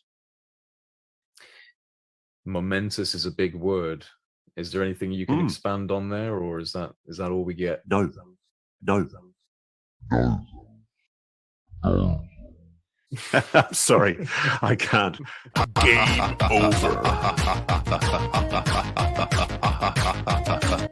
Why would Eric Davis lie about writing something that he never intended to go public in the first place? Who cares? So there we have it.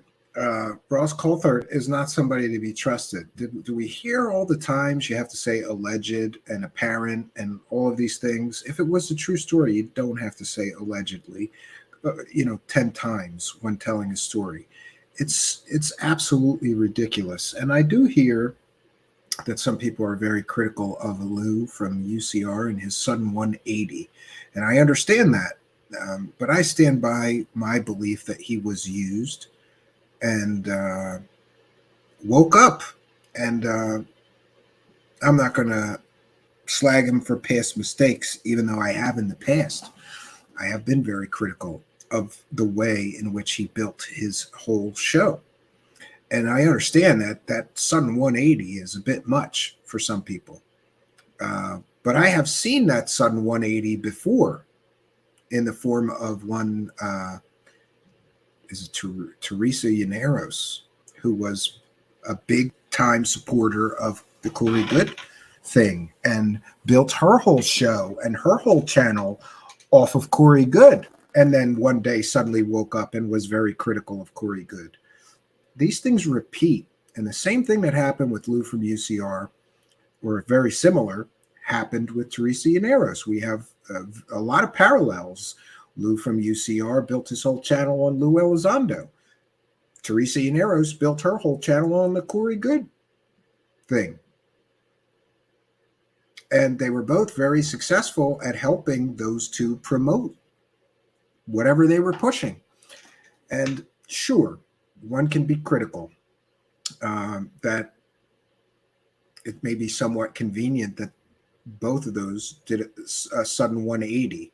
Maybe when it was no longer convenient to continue to build their thing on these fake individuals pushing fake information.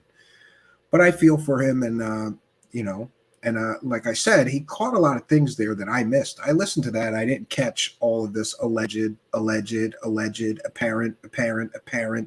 And the joke that Eric Davis can't lie, he just caught Eric Davis straight lying, or at least making very conflicting statements in the same interview.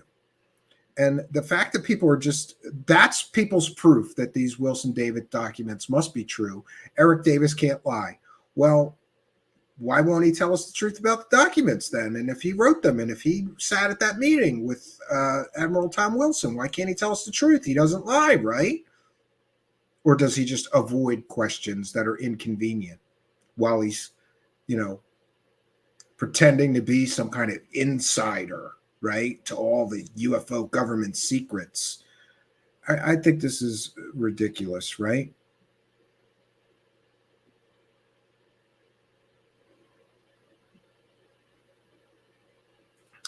And I don't believe that's true, John Griffin. Somebody said he probably saw Steven's numbers, knew Lou wasn't coming on the show anymore, so decided to go the Truth Seekers way.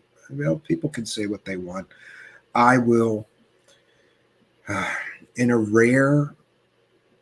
it's rare for me to give somebody the benefit of the doubt like him. I was totally opposed to the way that he built his show. And I thought that he did a terrible job for a long time. But in total context, seeing that he was used and manipulated for a purpose, it's easy to see, right? And again, you have to remember that Lou Elizondo was a big hero of his, and suddenly he's interviewing him and talking to him, and he's got his cell phone number and he's messaging him. It's easy to get starstruck as well with a hero of yours, or someone you perceive to be a hero. So I'm doing something very rare for me, which is giving him the benefit of the doubt and just wishing him the best, and letting any animosity that I once had towards him or his show, I'm letting it go. I'm learning that I need to learn to accept the things I can't change. And I certainly can't change my own past, let alone this Lou from UCR's past. Can't change his past any more than I can change my own. We all make decisions in life. And like I was saying earlier in the broadcast, sometimes it's important that we do make mistakes so that we learn from them, acknowledge them as being mistakes, and move on. And that's where I'm at with him. Mike says he allowed the manipulation for a purpose. Yeah, maybe to build a channel that he needed. And, another thing that I've been thinking about lately is there, but for the grace of God go I. And, I have to be very honest with myself. If I had been given an opportunity to have Lou Elizondo on my show, what was it, 7 times? And I could double everybody else's subscribers by doing that. And all I got to do is just be kind and softball him every time so he keeps coming back so I could keep building my channel. Would I have done that? I don't know, because I've never been offered that opportunity. Most of you are aware that, look at how Richard Dolan collapsed under the weight of just one of my questions.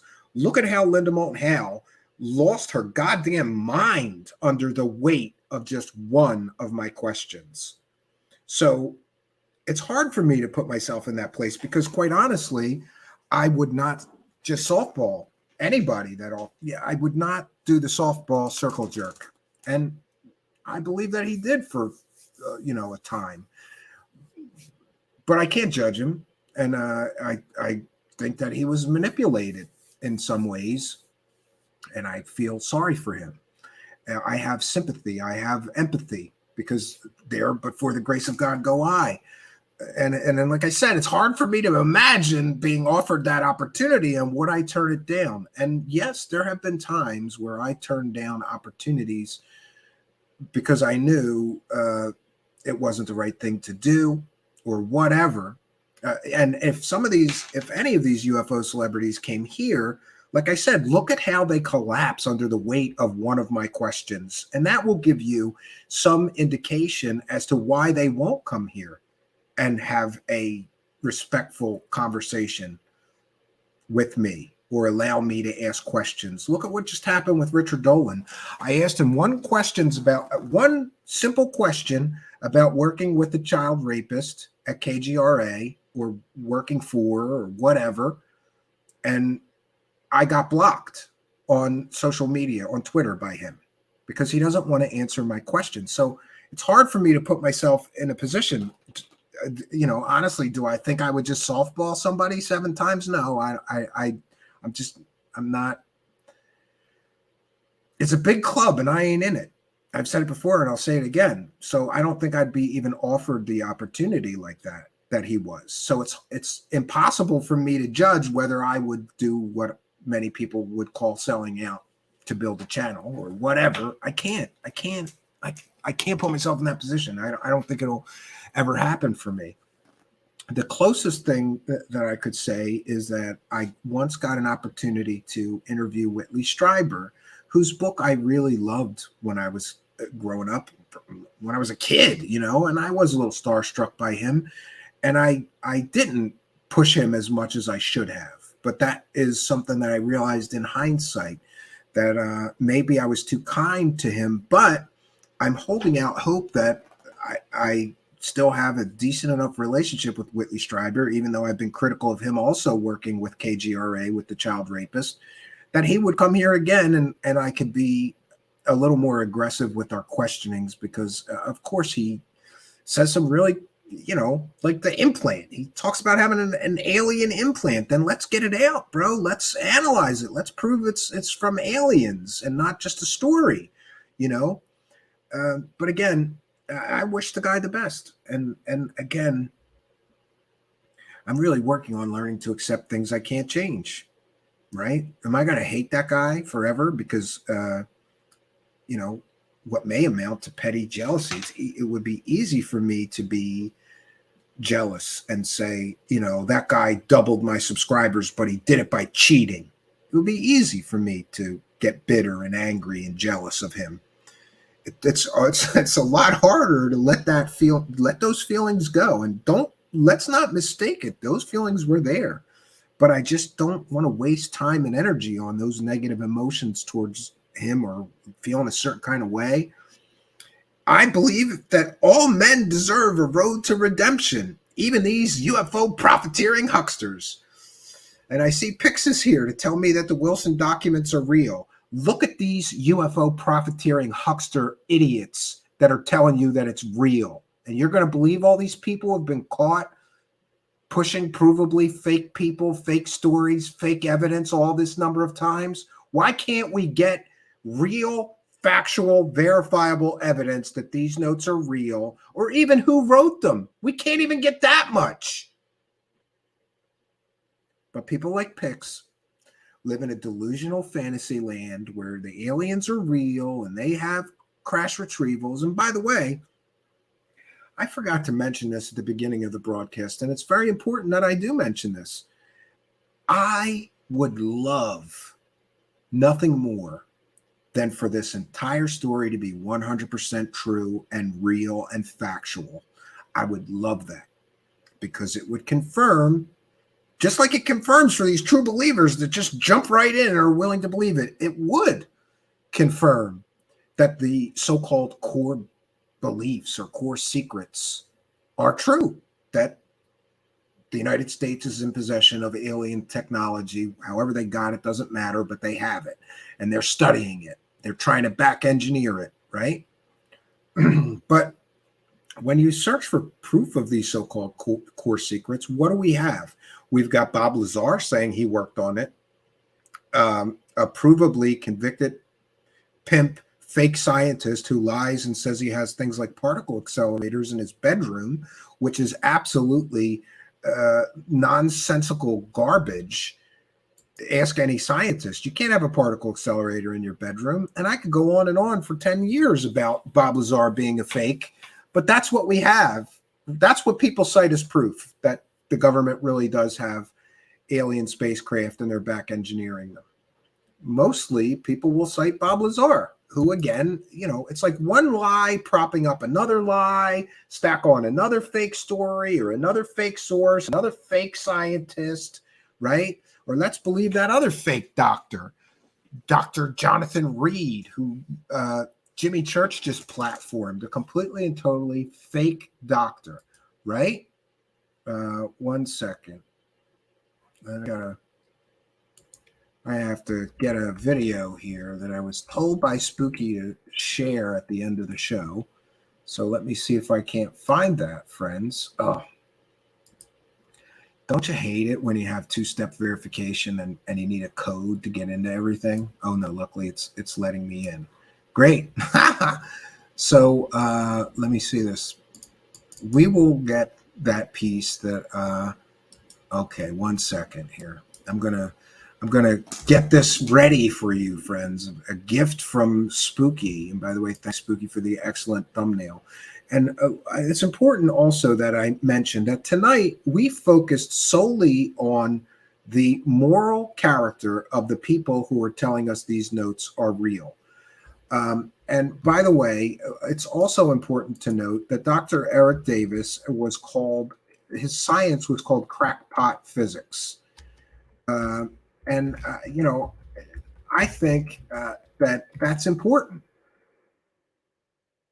Air Force funded psychic teleportation study, quote, crackpot science, right? In the report, author, let me get this for you. This is what us taxpayers got for $25,000. In the report, author Eric Davis says psychic teleportation, moving yourself from location to location through mind powers, is, quote, quite real and can be controlled, unquote. That's the guy who wrote these notes, who believes that psychic teleportation, moving yourself from location to location through mind powers, is, quote, quite real and can be controlled. And there's another quote. Quote, it is in large part crackpot physics, says physicist Lawrence Krauss of Case Western Reserve University. Let's see. He describes the Air Force report Eric Davis wrote as, quote, Some things adapted from reasonable theoretical studies and other things from nonsensical ones. This article goes on to state some experts have long criticized what they see as military sweet tooth for junk science. A remote viewing project, for example, undertaken by Defense Intelligence Services and declassified in 1994, sought to see whether psychic powers could be employed to spy on the Soviet Union. The teleportation report raises questions of scientific quality control of the Air Force. That's about the report that Eric Davis wrote for the Air Force on teleportation. It was called Crackpot Science. And there's other newspaper articles calling Dr. Eric Davis's report Crackpot Science. This is the best that you got. And honestly, I said before about I've been thinking a lot about there, but for the grace of God go I. And honestly, I feel a sense of sympathy for people like Richard Dolan, Ross Coulthart, Jimmy Church, and Grant Cameron, and this Project Unity, and other people who have to push this level of garbage. This is what their life's work is, pushing this garbage. This is a garbage story that doesn't even, and that's another thing. Richard Dolan was very critical of Corey Goode, and he brought up a concept called falsifiability. If a story can not be proven true or proven false, it fails the test of falsifiability. In order for a story to have any evidentiary value, you have to be able to prove whether it is true or false. And if not, it doesn't pass the test of falsifiability and is therefore worthless. This, and by the way, I'm paraphrasing, but this is Richard Dolan's own words. This Wilson Davis document story, it doesn't pass the test of falsifiability. You can't prove it's fake. I believe you can, but we'll give them. Let's give the believer buddies something and say it can't be proven fake. Let's just say it can't be proven fake. It likewise cannot be proven true. Therefore, according to Richard Dolan's own riff on falsifiability, this story has no value because we can't prove it true and we can't prove it false. So therefore, we'll be stuck in limbo arguing about this. And I'm sure in another year or two, some other person like Oki Shannon will pop up, and the people pushing this story and profiting from it, who right now are doing UFO cartwheels because they're going, we're going to make more money now on this fake story. We're going to make more money on these notes nobody knows who wrote. We're going to make more money on these notes that nobody knows who got out of the estate of Edgar Mitchell. We're going to make more money on these notes that nobody verified with Edgar Mitchell's family actually came from his estate. We're going to make more money after that NRO document got busted as completely and totally fake. We're all going to make more money. We all just have to work together and watch this. They are working together to push this disinformation, this unprovable story based on documents by a scientist that people called crackpot science when he writes a report for the Air Force. Where do we go from here? Where we go from here is I will listen to 14 or 18 hours of Richard Dolan trying to prove these notes are fake or are real, with his Mr. X anonymous source that nobody else is allowed to interview or question. Like if this was in a court of law, all of these people that Richard Dolan uses as so-called witnesses or to bolster the story would be thrown out of court because he will not allow cross-examination of those so-called witnesses or so-called sources. Nobody else is allowed to talk to him, only Richard Dolan. And he brings in Mr. X, and then Mr. X brings in more anonymous sources and more anonymous sources and more anonymous sources. And it's also very important to note that every time Richard Dolan makes money off of this story, which I believe is fake, he is slandering a decorated Navy admiral, calling him a liar, essentially. And again, I'm paraphrasing. I don't recall Richard Dolan ever saying he's a liar, but by saying that, the notes are real when the decorated Navy admiral said, no, they're not, it's problematic. And honestly, I think Richard Dolan should consult an attorney before he continues making money off this story and impugning the reputation of a decorated Navy admiral. And so tonight we focused on the character of the people who are profiting from this story and telling you that these notes are real. Do these people seem like people you should trust?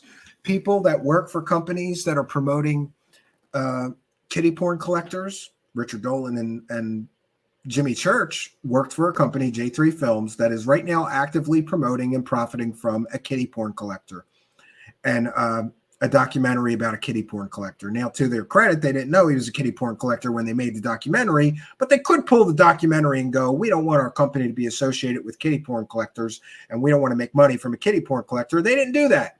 It's still on their website. They still promote it, and they are still making money off of the story of Stan Romanek, a convicted kitty porn collector. Richard Dolan and Jimmy Church are also, well, Jimmy Church used to work with KGRA, and he now works with the guy who he founded KUNX with, Paranormal Network, which the person who founded KUNX, who Jimmy is now distributing his show on, is the guy who hired the child rapist at KGRA. We detailed all the proof of that. And Jimmy Church's show used to be on KGRA, but he left with the guy who hired the child rapist to start a new network. Richard Dolan is still distributing his show on KGRA, whose program director is a convicted pedophile. And Richard Dolan will not answer any questions about working with KGRA with the child rapist. And when you ask him questions, if evidenced by what happened to me, he will block you on social media instead of actually answering those questions. Again, why can't he answer the questions? I realize that it's an inconvenient truth that he is working with KGRA, who employs child rapists, but it's a factual statement that he is distributing his show on KGRA, who employs child rapists. We have also detailed Richard Dolan being caught red-handed selling provably fake stories and fake information at least 3 times that we're aware of. Ross Coulthart has been caught lying through his teeth in his promotional material, claiming that his documentary, whatever it was 45 minutes, he called it a documentary, would have, quote, conclusive proof of alien technology, testable material, all confirmed by this man, unquote. Cut to Michio Kaku. And Grant Cameron, to be honest, I think he just went off the deep end and he will believe anything. And I don't know what else to say about him. But these are the people that are telling you that this is a real story. This is true. Do these seem like trustworthy people? Do these people seem like people that are paragons of virtue, that have good ethics and good morality? Or do these seem like people that will do anything to make those UFO dollars? I know what I believe. What do you think? Let me know in comments in the live chat. We're now going to take questions and comments from the live chat. Please put your questions or comments for me in all capital letters. And damn it, I forgot again. Well, let me see how long this is. 1 second.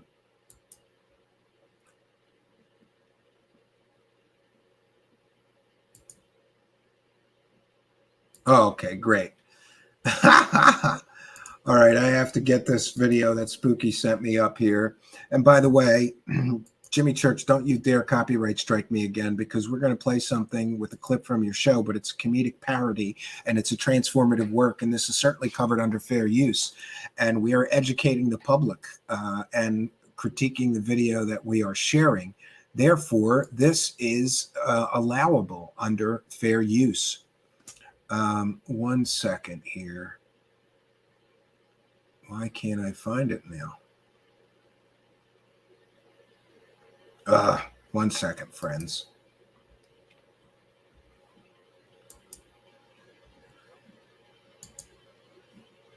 Don't you hate it when you can't find something in your download folder because you got 800 things there? I know I do. Someday I have to clean it out, right? Got to clean it out. Church Song Bonanza. That's what this video is called. We'll find that. Oh, I was in the wrong folder. No wonder. All right, we got it, friends. And we're going to put it in our StreamYard so we don't have problems with it. So questions or comments for me, please put them in all capital letters. But I have to find, you know what we're going to do first? One second, friends.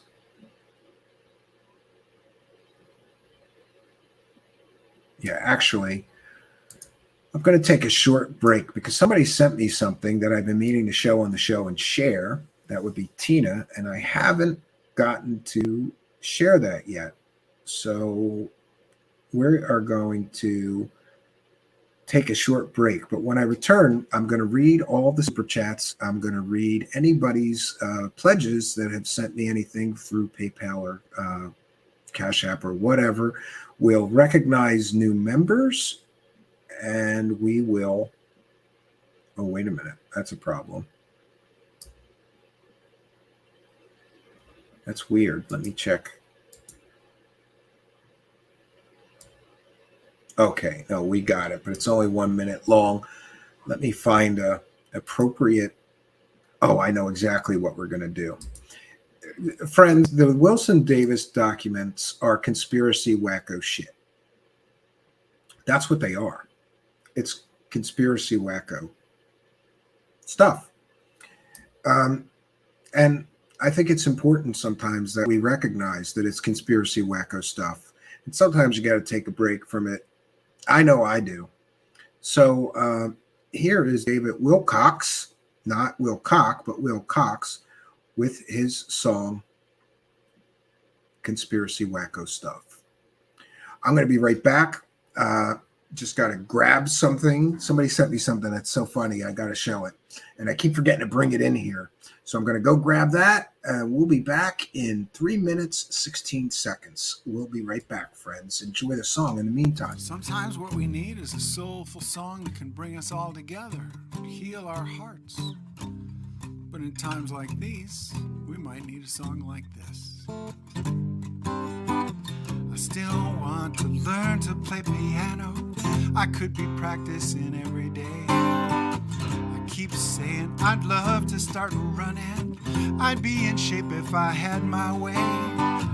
But there were always aliens to think about, Illuminati and the puppet state. Chemtrails poisoning the populace. No use trying, it's much too late. Big crock conspiracy wacko shit.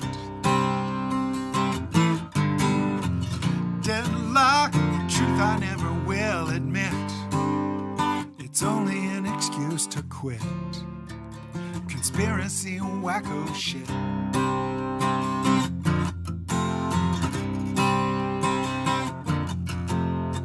I spend my days hiding in the basement, isolated as I can get. I sink down deep into my wormhole, the dark side of the internet.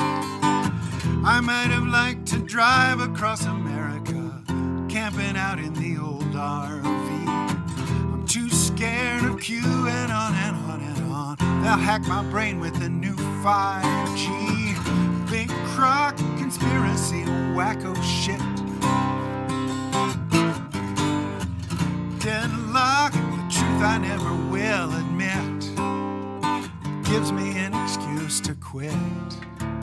Conspiracy wacko shit.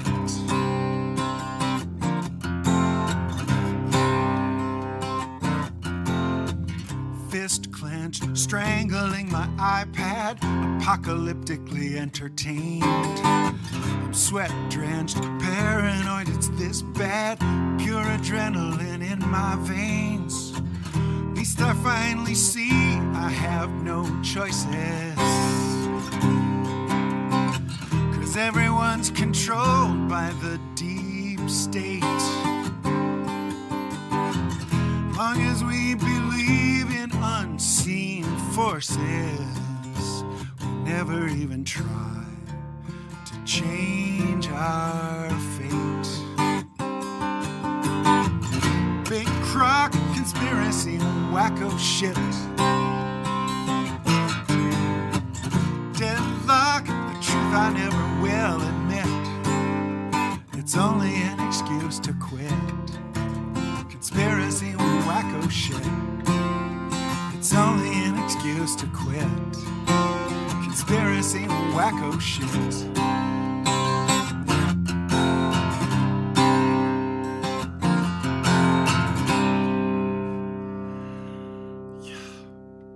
I feel better. I hope you do.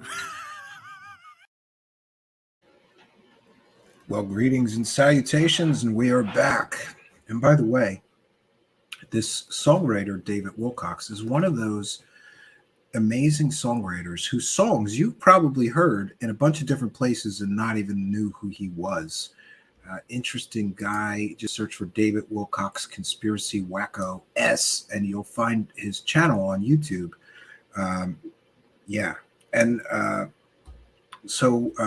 Questions or comments for me, please put them in all capital letters. I'm going to go back. Steery Eon says, please do a chart segment where you update a big flip chart with who the hucksters are and aren't. A true seeking of the truth, maybe. Yeah, people have asked me to provide a guide. And I will say that I'm working on a book, right? And in the book, it details all of the cons and con artists and fake stories, and will contain all the proof that the stories were provably fake, that a lot of these hucksters are huckstering. And, you know, this is where we're at. We used to, I lamented, that's my word. That's my big word for today. I lamented on yesterday's show about how we used to have people that I, at least at the time, believed were credible researchers. And Richard Dolan was one of those people that I used to think was credible.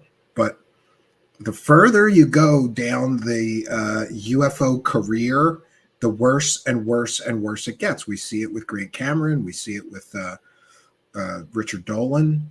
But some people right out of the gate are right into the huckstering, like Ross Coulthart, like Jimmy Church. And they don't even try to be credible. From the very start, they're selling garbage, you know?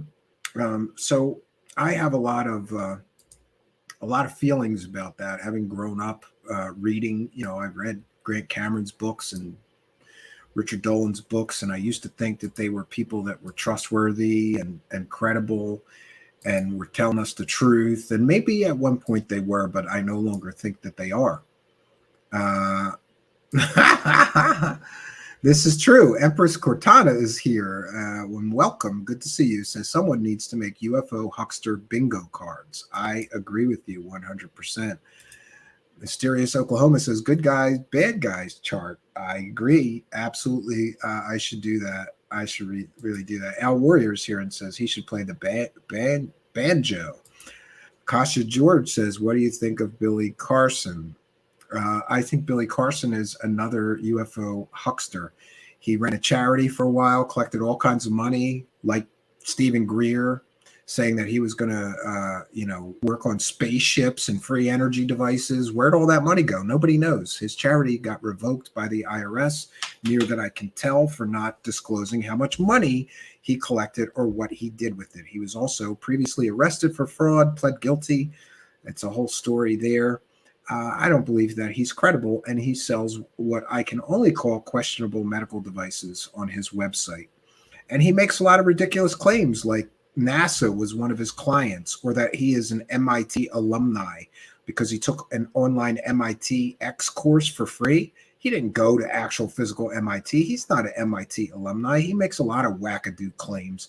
In short, he's a wackadoo. But he is a wackadoo with a good lawyer, so I have to be careful about what I say about him. I made an HTML fruit machine with all the faces of people on reels. Well, maybe we can play a game with that or something, right? Empress Cortana says Billy Carson seems a little culty. Yeah. John Lies says rate from charlatan to loony. Yeah, we will. Sightings on 18 wheels. Can we pretend my videos are fake so I can make a ton of money?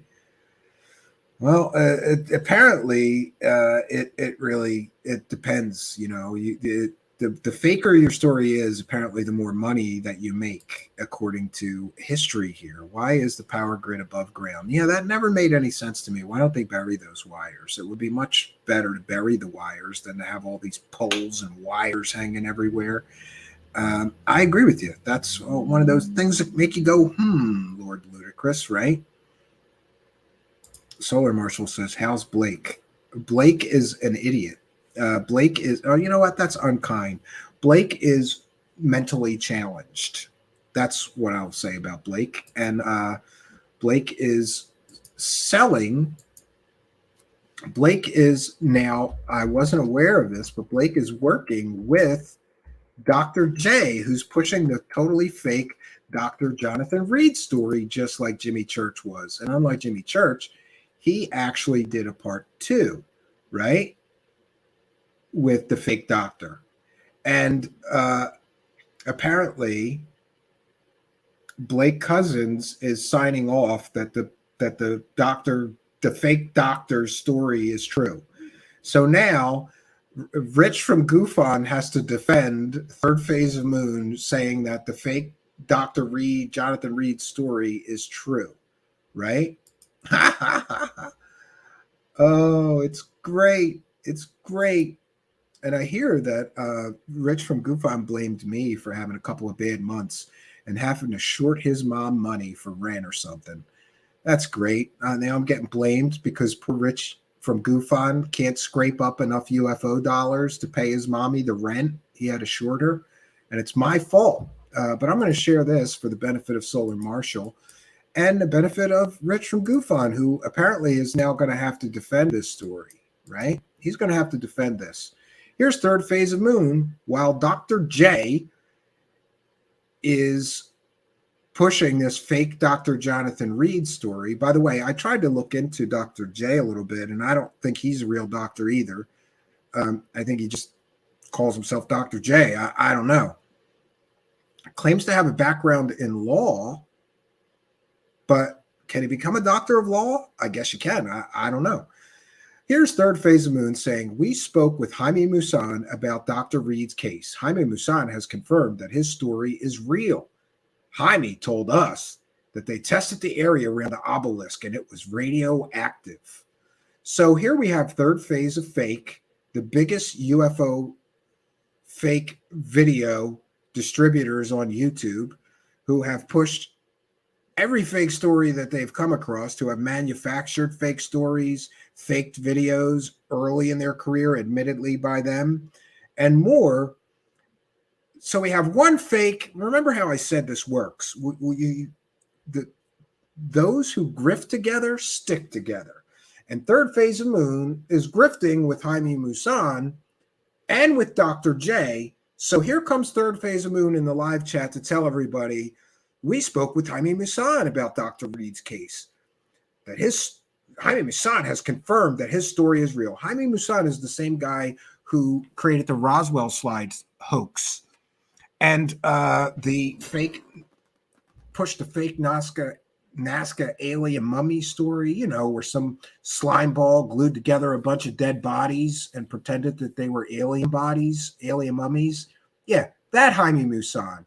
So we've got Third Phase of Moon, who gets caught constantly faking videos, who make garbage documentaries with Dr. Stephen Greer claiming that he went on a secret mission with Billy Gibbons of ZZ Top fame to an underground base where they have alien technology that can regrow limbs. Yeah, that Third Phase of Moon, who also in the same documentary, they let Dr. Stephen Greer lie through his teeth and claim that an entire engineering firm were murdered in the state of Michigan, according to Dr. Stephen Greer, because they were developing free energy technology. But wouldn't you know, there's no records that an entire company in Michigan ever got murdered. Third Phase of Moon are profiteering, huckstering, hoaxer, garbage peddlers. And so is Jaime Maussan. And apparently, so is Dr. J, who is sitting there like a dummy calling this guy a doctor when his education is provably 100% fake. He's not a doctor. His work history is 100% provably fake. He never worked anywhere he claimed to have worked. His evidence is a laughable laugh riot, friends. Just look at our channel here. We showed his so-called evidence. And Dr. Jonathan Reed does stupid things like Photoshop images of him with the Pope, claiming that he had an audience with the Pope to tell him about his alien encounter. And somebody found the original image that he stole of the Pope and glued his own mug into so that he could pretend that he's meeting with the Pope about aliens. And Dr. J is pushing this 100% provably fake story. And here's Third Phase of Moon telling everybody that the story is real, according to Jaime Maussan, another grifter, hoaxer, garbage peddler.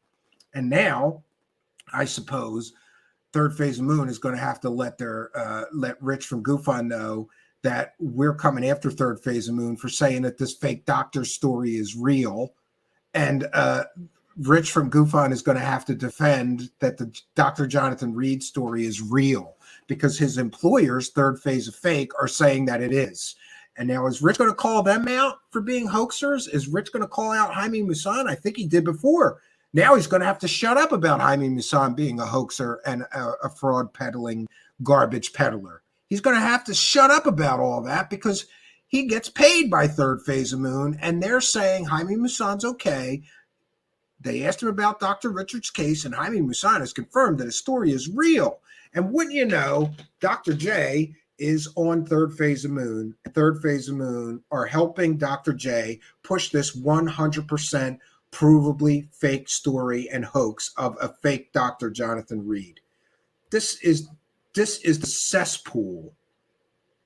This is the cesspool that we find ourselves in. And Solar Marshall is right for going after them for Third Phase of Fake, for being frauds and profiteering hucksters. And, you know, that's really all we got for you. I forgot here. I have to do something, which is, and you'll have to forgive me, I'm not a UFO whore, so I'm terrible at the whole begging for money and pitch thing, you know. So there's a few ways that you can support our show, and one of the ways is to throw money at us. There's a super chat button down there, and you can hit that and send us any amount you wish. We read every single super chat and thank every person that supports the show through a super chat. You can also send a PayPal pledge or Cash App, and instructions on how to do that are in the description of this video right below me. And we appreciate all your kindness, your generosity, and your support of the show, all you kind and generous people. And we have David today with a kind and generous PayPal pledge of $10, who's saying, "Long live truth seekers, praise the cash." Well, thank you for your kindness, generosity, and support. And before that, we had Carolyn, Sweet Caroline, with a kind and generous $9 PayPal, saying, "I'd rather send you the money via PayPal than give YouTube 30%. Sweet Caroline. Thank you, Sweet Caroline, for your kindness, your generosity, and your support of the show.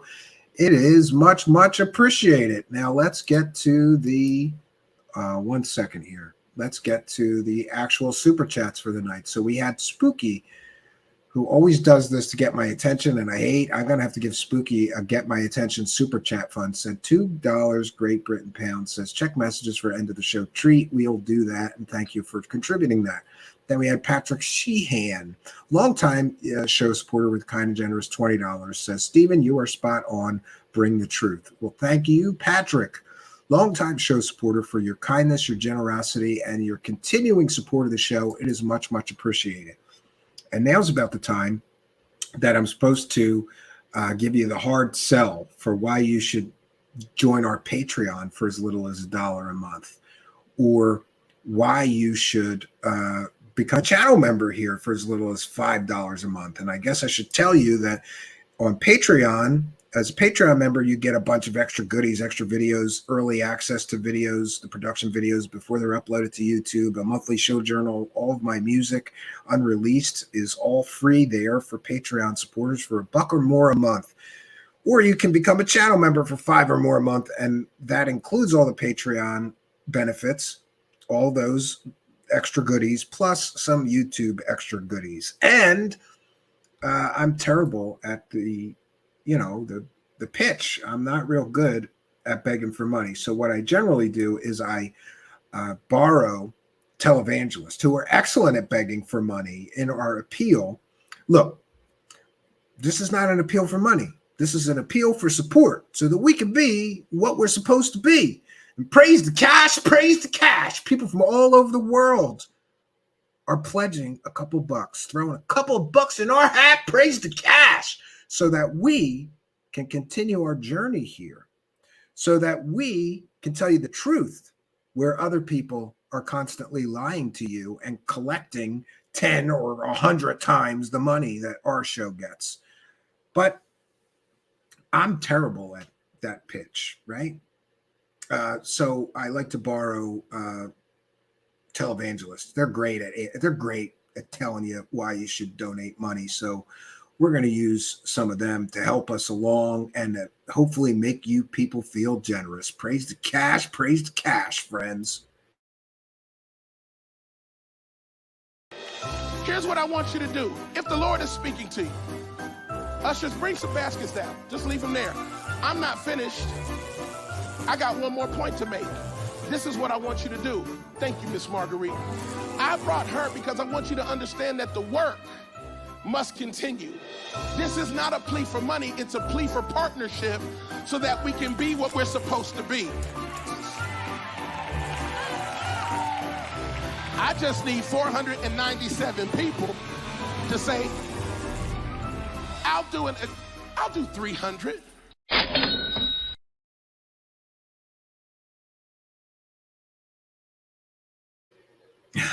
Well, praise the cash, and thank you all for your kindness, your generosity, and your support. And we have the cash clown to thank you as well.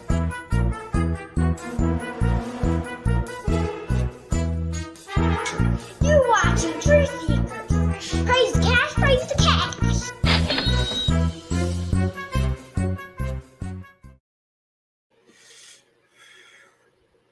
We need new bumpers, I know. So there we have Al Warrior with a kind and generous $2 super chat as well. And I apologize for not sharing the previous ones. They're way, way far back. I'm going to try to get better at doing this. John Lies with a kind and generous Canadian $12.37 says, always a great show. Thank you for your kindness, your generosity, and your support of the show. Thank you for helping us, friends, to praise the cash, all of you. Praise the cash, praise the cash, praise the cash. Thank you for your kindness. Thank you for your generosity. Praise the cash, praise the cash, praise the cash.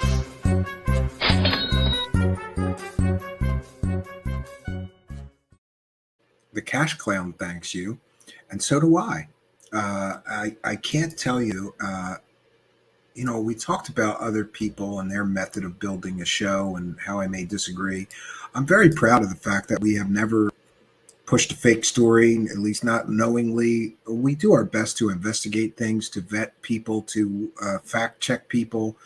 And I'm very proud of our track record here. And we did talk about track records. And it's important that we realize that the track record of the people that are telling you that these notes are real is absolutely terrible.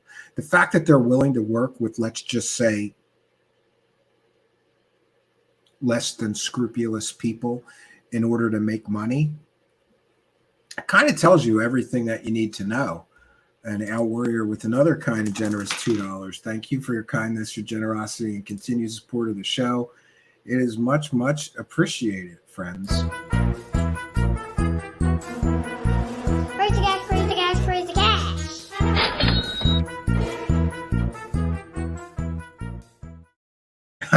Thank you, Al Warrior, who says, praise the cash. Yes. Yeah, Mike says that clown must be a foot taller by now. Not really. He's still a little guy. He doesn't eat good. He's got two stomachs, Mike. He's got a snack stomach, which is infinite, and a dinner stomach, which is this big. Guy eats 2 bites. I get pissed off sometimes because I really try to make good meals for them. I mean, like anybody, sometimes they're lazy. Tonight they had chicken nuggets and French fries, like the frozen ones you put in the air fryer. But some nights I cook a real meal and nobody eats it, and I get pissed, right? Connor Reed says, "Hi, Stephen. I was wondering if you've ever done a show on the truth about the Phoenix Lights." No. And that's one of the cases still in my gray basket. But I have a lot of material. I have a folder full of stuff about the Phoenix Lights. And someday I'll put that together. If you want to see that, I want to see it too. I want to get to the truth behind what really happened there, though. And that requires a lot of work, time, energy, and dedication. And I have to be very honest with everyone, including you, Connor Reed. This is my heart on my sleeve, telling you the honest to God truth. I'm really good at starting a project, and I'm terrible at finishing them. I have something like 100 folders on all different UFO stories and cases, all 70, well, varying degrees of finished and ready for broadcast. Some of them are 20%. Most of them are 70 or 80%, but I have a hard time getting that last percentage done and come to some kind of a conclusion. Part of me thinks I leave some of them unfinished so that I don't have to say, here's another fake case with fake evidence or what, but I will, we finally got to the Virginia thing. We finally got to, the Ariel school case. Hopefully we're going to get to the Phoenix Lights as well. Patty M. Wilhelm is here and says, any lie will do with the grifter. Yeah, I absolutely believe that. And Empress Cortano says there's also an odd similarity to televangelists and all too many ufologists. That's why I borrow from the televangelists, Empress Cortana, because I don't know how to beg for money, right? Maybe that's why we don't do better here, because I'm not constantly begging for money. And by the way, when I first got monetized, people came after me. People viciously attacked me, saying that I'm going to be like everybody else now. And I try my very best. We're not hawking coffee or crystal skulls or other garbage every 5 minutes here. One time out of a 2 or 3 hour show, I let people know how they can support the show, and that's it. That's the extent of my begging abilities or whatever. I don't feel comfortable, honestly, begging for money because I have other sources of income. This isn't my full-time job. If it was, I'd want to blow my brains out. I think it's important to have multiple streams of income. And then, if this becomes something I don't want to do anymore, I could just turn it off and it wouldn't really affect my income that much. I'm not paying my bills out of this. I'm using it to cover the show expenses and maybe buy a few things that we need, like these backdrops, these lights, these webcams, these headphones, this microphone as well was purchased. This is a nice microphone. Was purchased out of those funds. I can show a spreadsheet. These other guys are making tens of thousands of dollars selling 100% provably fake stories. Not that I'm bitter. I'm happy for any support that we have. Thank you, John Griffin, for your kindness, your generosity, and your support, and for helping us to praise the cash. Praise the cash.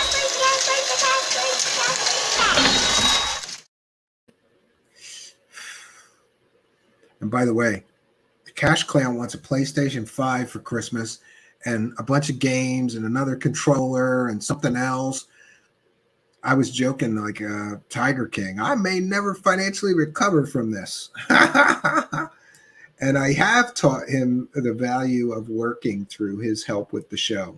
I give him a couple of bucks to buy some toys or things that he wants. And it's nice to see him learning that you have to earn things. And I'm trying my best. We try our best not to just buy him things.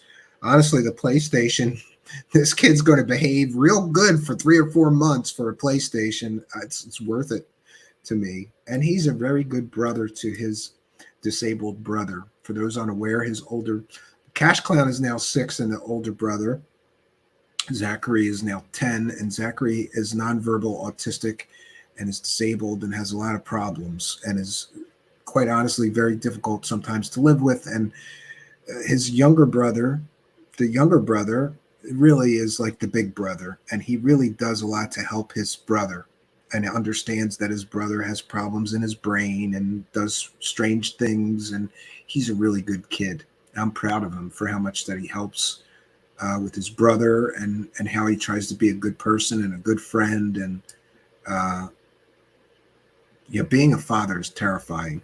I always wonder, like, I hope I'm doing okay. I don't want this kid to end up being Jeffrey Dahmer.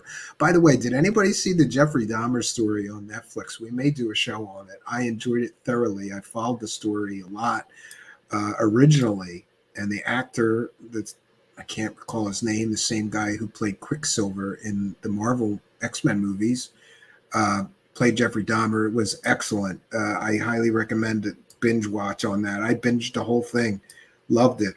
It was a good story. It was compelling. It was dramatic. It made you almost laugh at times. It made you sad. It made you, I felt for the father who wondered, what did he do to cause that guy to get like that, right?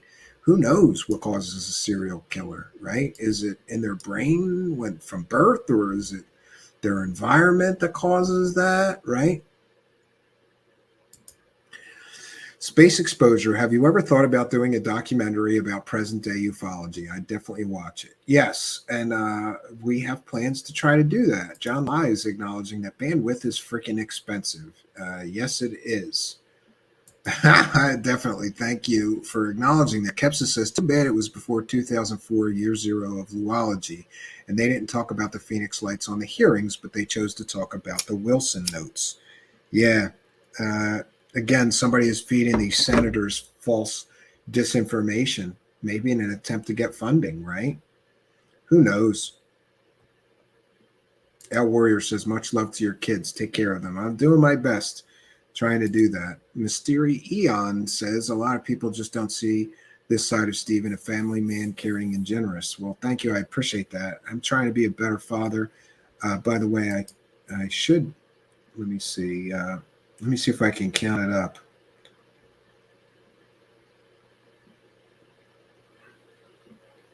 I'm counting up.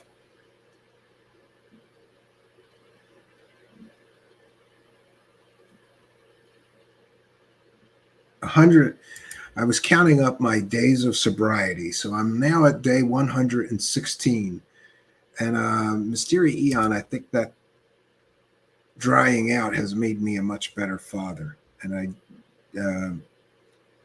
learned a lot in these last 116 days. I'm learning to, first of all, accept things I can't change. I can't change that this interest of mine in this subject is filled with liars, fraudsters, hoaxers, con artists, fake people with fake educations, people with fake work histories, people with fake stories and fake backgrounds, and those are just the good guys.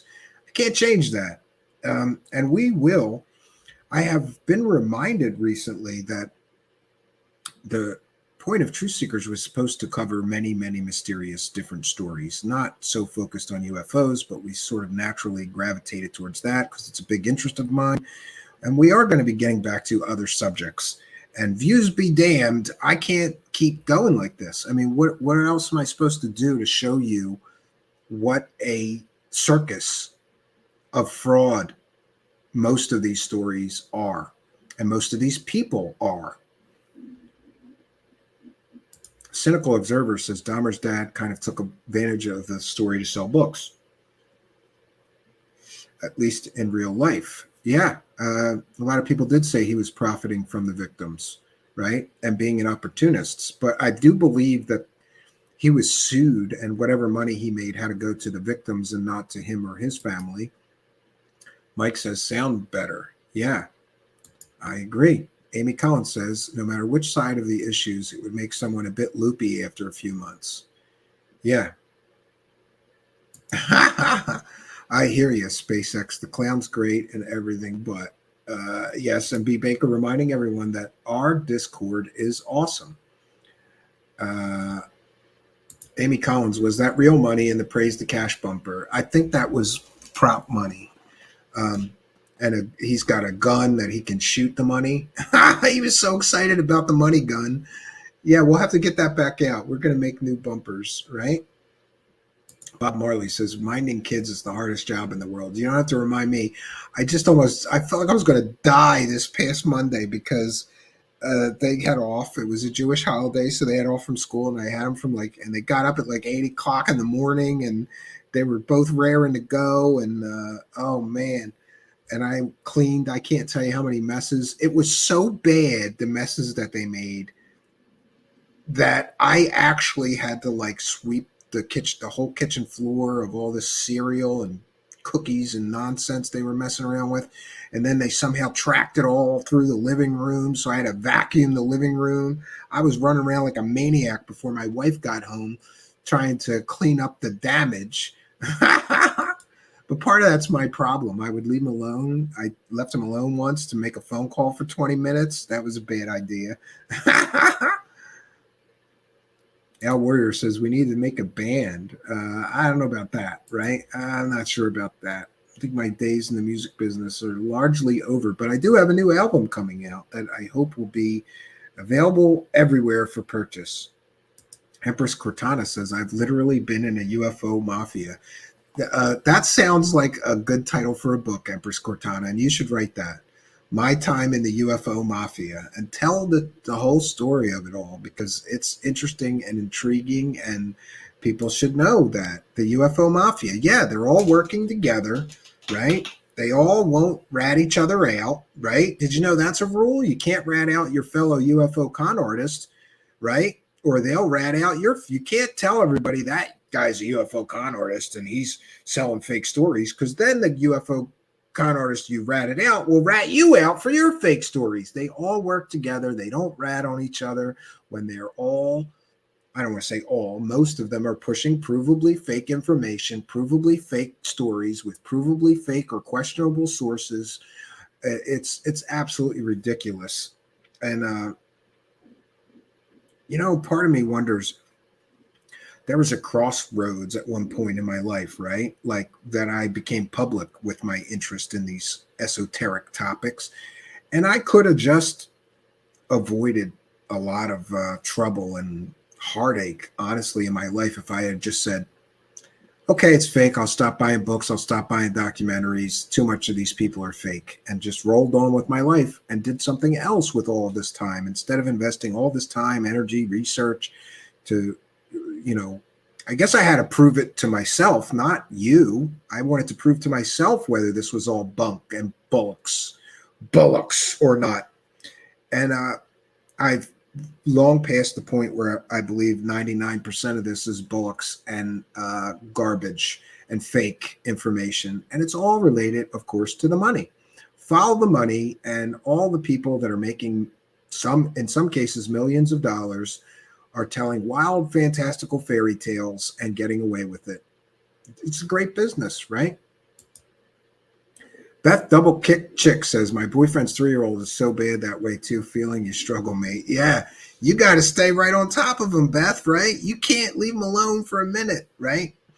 And the thing that really, I try not to yell at my kids, but I do get triggered and I will pop off, is when, Beth, I'm cleaning one mess that they made. Like they dumped cereal all over the floor somehow in the kitchen. So I'm sweeping that up. And while I'm sweeping that up, they're making a mess in the bathroom, dumping shampoo all over the floor. And then I got to go in there and clean that and mop that. But they're making that mess while I'm cleaning the other mess.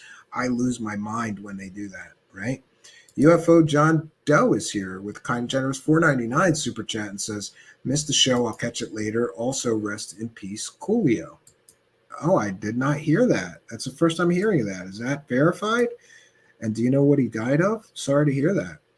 Coolio is one of those interesting characters. He really is an interesting, I'm not a fan of his music, but I think he's an interesting character. Same as, I wouldn't listen to Snoop Dogg's music, but I like him as a person. I think he's an interesting guy. Never been too big of a fan of rap, but I certainly like some of the rappers. I like them as people. I think they're interesting, artistic, creative, powerful individuals, many of them. And yeah. Well, thank you very much for helping us here, folks. Raise the cash, raise the cash. praising the cash. UFO John Doe, big time show supporter and longtime show supporter. Good to see you back. So I don't know how, but somehow my 2-hour show is turning into a 3-hour show. But I have been trying to cover these subjects that takes a few hours to get through them, and I'm sorry. And I'm going to try to do some shorter ones coming up. And it's just too much to cover sometimes to get through it. What have you, seen, Stephen, that makes you follow this? I saw something when I was 10 years old I can't explain. For a long time, I thought it was an alien spacecraft. In my later years, after I can't tell you how many thousands of hours of research and reading books and listening to everyone, and I am more leaning towards what I saw was some sort of secret aircraft project, and let's leave it at that. But that's what started me down the rabbit hole, and I cursed that day, because if I hadn't seen that thing, I mean, sure, maybe I'd have some passing interest in UFOs or aliens, but not this total obsession that I have had for decades, for some time, right? Yeah. That's funny. Beth double kick chick. I love that user ID, by the way. Says too many grifters to call out in an hour. Yeah, I agree with that. And Connor Reed says, I appreciate the long shows, multi-part and shorter shows. It's all good, thorough work. Well, thank you for your kind words, Oh, and now I forgot. I wanted to thank Tina, who sent me something funny and amazing, and reminded me of the kindness and generosity and support of my viewers, because this was crocheted by a viewer, Tina, and I can't tell you. Look, that's awesome. It's a gray alien. Not sure what that symbol is. Maybe a leaf? I'll have to ask her. It's green, though, so you can imagine what it probably is. And so there is our alien Bob. And look at the detail on that. And do you know how long it takes to crochet things? I told her, I remember my grandmother. I have such fond memories. My grandmother used to make me like mittens and hats and shit. And I remember it would take her forever to make a hat. So I have no idea. She probably spent hours and hours and hours on this. I want to thank her for her kindness and generosity and support of the show. Thank you very much. And not just this, because there's more. I was commenting that I need some we need some dino beavers on this show. We definitely need some dino beavers, but where the hell am I going to get a dino beaver? I don't know where you buy a dino beaver, or if that's even possible, but our kind and generous listener made us a dino beaver. That's right. We have an official Truth Seekers dino beaver now. So, Stephen Greenstreet may have animations, but he doesn't have real world crocheted Dino Beaver character. We're going to call him Dino Beaver Bob. Oh no, the alien's Bob. We'll come up with something else for the Dino Beaver. Dino Beaver Doe Scam? That sounds good to me. So I just want to thank them. This is awesome. And I had to explain to my son, my 6-year-old wanted to know what a Dino Beaver was, and I had to show him. So I showed him Stephen Greenstreet's animation, and he said, wow, Dad, that's cool. And then I got angry because I don't have the budget for a Dino Beaver animation like Stephen Greenstreet, and that's not fair. But I do have a Dino Beaver now, so who knows what could happen. So thank you. I appreciate it. That is cool.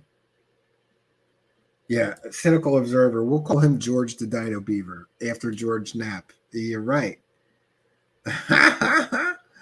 Yeah, absolutely. Absolutely. Empress Cortana, Dino Beaver. Yeah, I got a Dino Beaver. How many people can say that? Alien needs a name. I think Bob, like Skinny Bob, right? L Warrior says, hey, George is taking a nap. KNAPP. Leave him alone. Yeah. So, friends, what I'm going to do is a stuffed beaver. I'm glad I stopped by. Everybody loves beaver, Ashdob. Yes, Bob and George. Yes, that's Bob and George, official mascots now of Truth Seekers. Because shortening is cheaper and has a better shelf life. I don't know what that's about. You have to forgive me. Oh, wait, Mark D. Truth Seeker. Can somebody tell me why shortening is in all stores, bought frosting, but all recipes call for butter? So people are having, see, you can come to Truth Seekers and learn how to cook and make certain things, right? Shortening, I never liked. My mom used that when I was a kid. It would come in this big tub like Crisco, I think, and it was greasy and gross and white. And she used to put it in the pans, or she would put it in this thing she had called a Fry Daddy, and she would never change it. So she'd use the same shortening grease that would get hard, and then you heat it up and it gets liquid and make French fries all the time, and it would get gross. I hated that stuff. I never use it. My wife and me will not use it. We use mostly olive oil, and we don't really fry anything. We use the air fryer, which I highly recommend, especially if you have kids. Get yourself an air fryer. So now I'm going to bounce on out of here, friends. We did over 3 hours today. I'm one show short for the week, so I will try to be making that up. We will continue our commitment to try to do 4 live shows per week. The week's still early. We're 2 in. I've got 2 to go.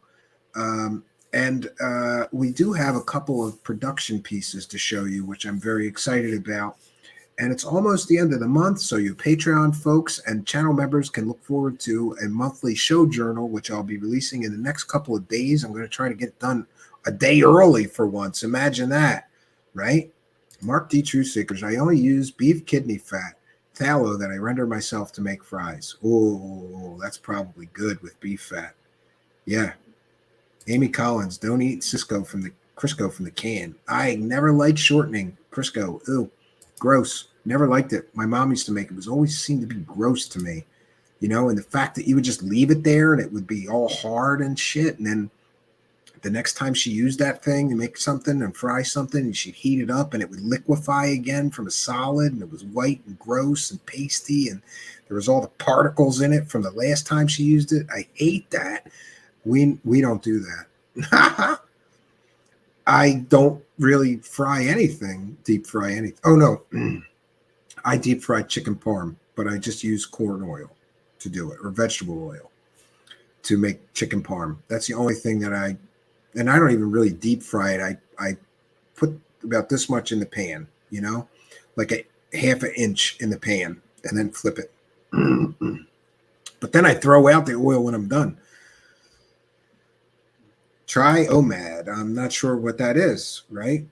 Crisco is horrible, so unnatural. Yeah. And now is also a good time. I'm supposed to do this every show. I keep reminding myself. If you're listening in audio podcast land, you're missing half the fun. So go on over to YouTube and click that magnifying glass, the search icon, and then put in there Truth Seekers, one word. You'll see me, the strange guy with sunglasses, pop up. That would be the Truth Seekers YouTube channel, our home base. Go to that channel, smash the subscribe button, hit that notification bell, and you too can come here when we're doing a live taping for the podcast.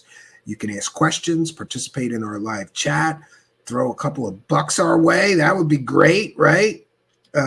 But we love all you people in audio podcast land, but you're missing half the fun. So please do go to YouTube, Truth Seekers in the search bar, subscribe to our channel, hit the notification bell, and come here when we're doing the live shows. You'll know when they happen, and you can come and be a part of it. We have been broadcasting mostly 9 o'clock Monday through Thursday. That will be the schedule for the foreseeable future, but I may change that. I'm thinking about going earlier so that I can do some other things later in the night. I do like the schedule now, though, because I have time.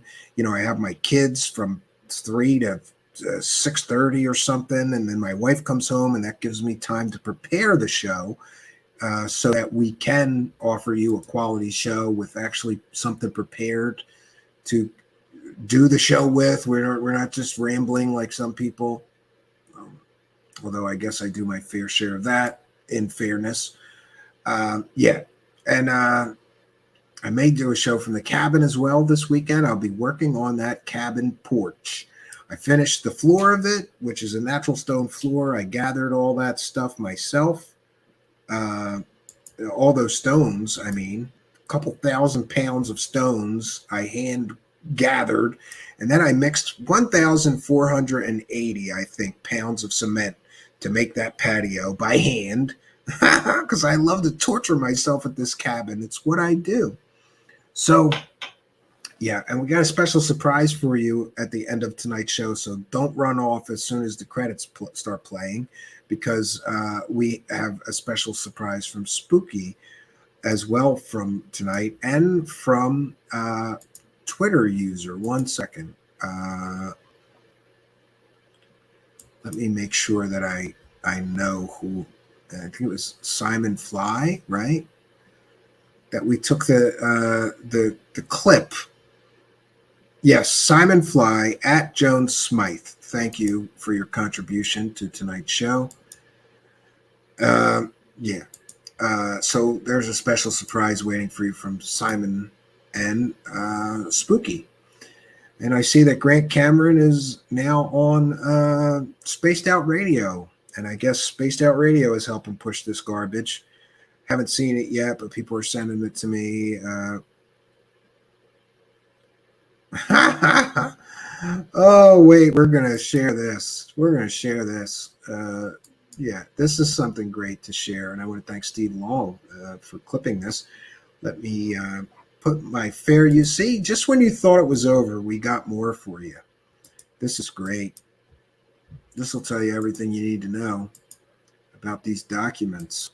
Grant Cameron, who's been intimately involved. And she said, that's in the intimately involved in these notes since the beginning of them, has something to say about the notes. Steve Long caught this. Thank you, Steve Long. I've asked him to come back and be a guest. I just have to schedule him. I know many of you enjoyed his appearance here. He and I think a lot alike. He's very critical of this all this stuff, right? And did I put my fair use banner up? Yes, I did. And we are citing fair use. We're going to discuss, and we're using this to educate people about these Wilson Davis notes. -10. And she said, that's in the Wilson leak notes. That's in the Wilson leak notes. And I'm thinking, it is? It's like, I don't know. Because I'd never read the Wilson document. I never read it. I read the first page, and I read the one that talking about having the craft at the end. That piece I read. But I've never read the Wilson leak document. I saw the first page. That's all I need to see.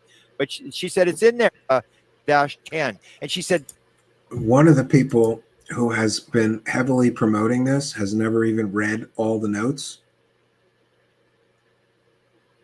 He's never even read all the notes. This is from today, from 9/28. And by the way, we're citing fair use. This is a transformative work. And we're using this video to educate the public about just how ridiculous these notes are. One of the principal people that were sent the notes never even read them, who's been propping up these notes. And Jesus Christ, this is ridiculous. This whole thing is ridiculous. What am I doing here?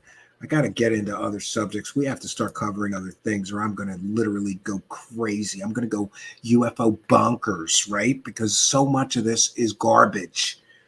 I'm going to go UFO bonkers if I don't cover other stories that I have interest in. So that's what we're going to do. The same background. Yeah, that is that's a StreamYard background. That's what that is. It's one of the free, that's what comes with StreamYard. It's like no thought whatsoever. Just use the generic. But I did use that leaves black background pattern myself before I got better stuff to use. So I guess I can't. Yeah.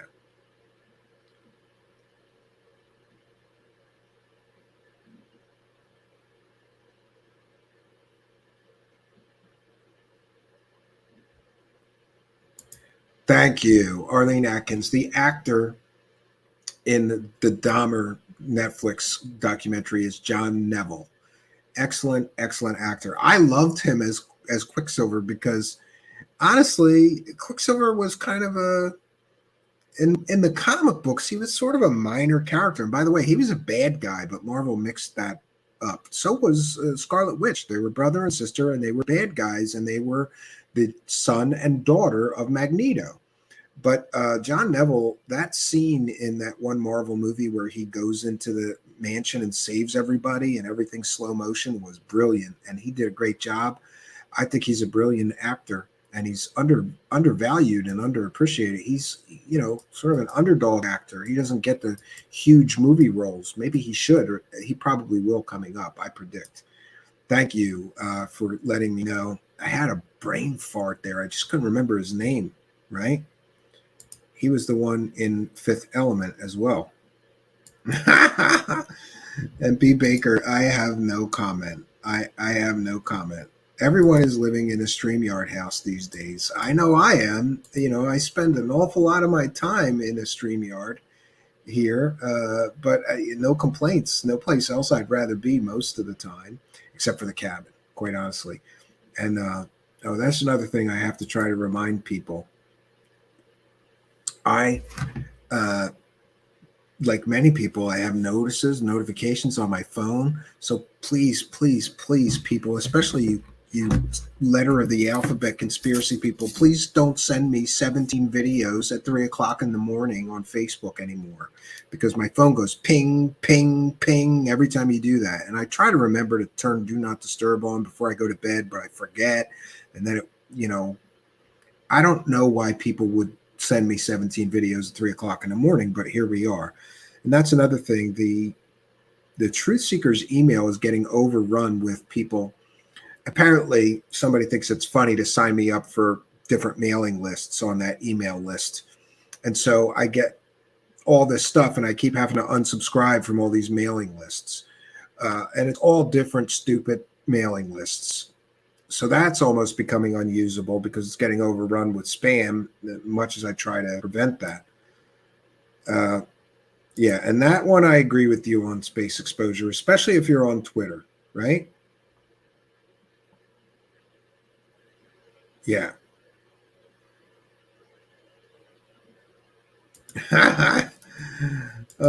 Yeah, and by the way, I want everybody to pray for those people in Florida, because I'm no weather expert. That would be Spooky. But Spooky actually works in that industry, by the way, for those unaware. But I meant to talk to Spooky and say, like, this is going to be a bad storm, isn't it? Based on the fact that the whole bay got sucked out to sea. That's got to mean there's going to be like a tsunami or something, right? Or like all the water will rush back across the shore when the storm hits, or there's going to be a storm surge or something. That storm may be bad.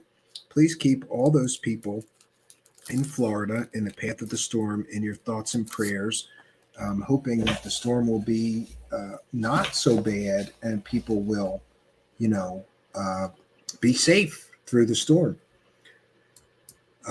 And yeah, I wish all those people the best. You know, unfortunately, when you live in Florida, people get desensitized to all the people warning you that the storm's really going to be bad, because they lived through 20 false alarms where the storms weren't that bad, and they left their homes, boarded up their homes, done all this stuff, evacuated, and then it's not that bad. So many people get desensitized, and then, you know, they don't heed the warnings to evacuate when the authorities say the storm will be bad. But you can't blame them, because people get the storm warnings wrong so many times there, right?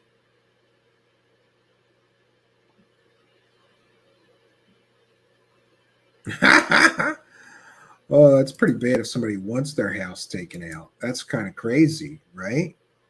Yeah. So, what can I say, friends? We're going to bounce on out of here, but I'll be back tomorrow night at 9 p.m.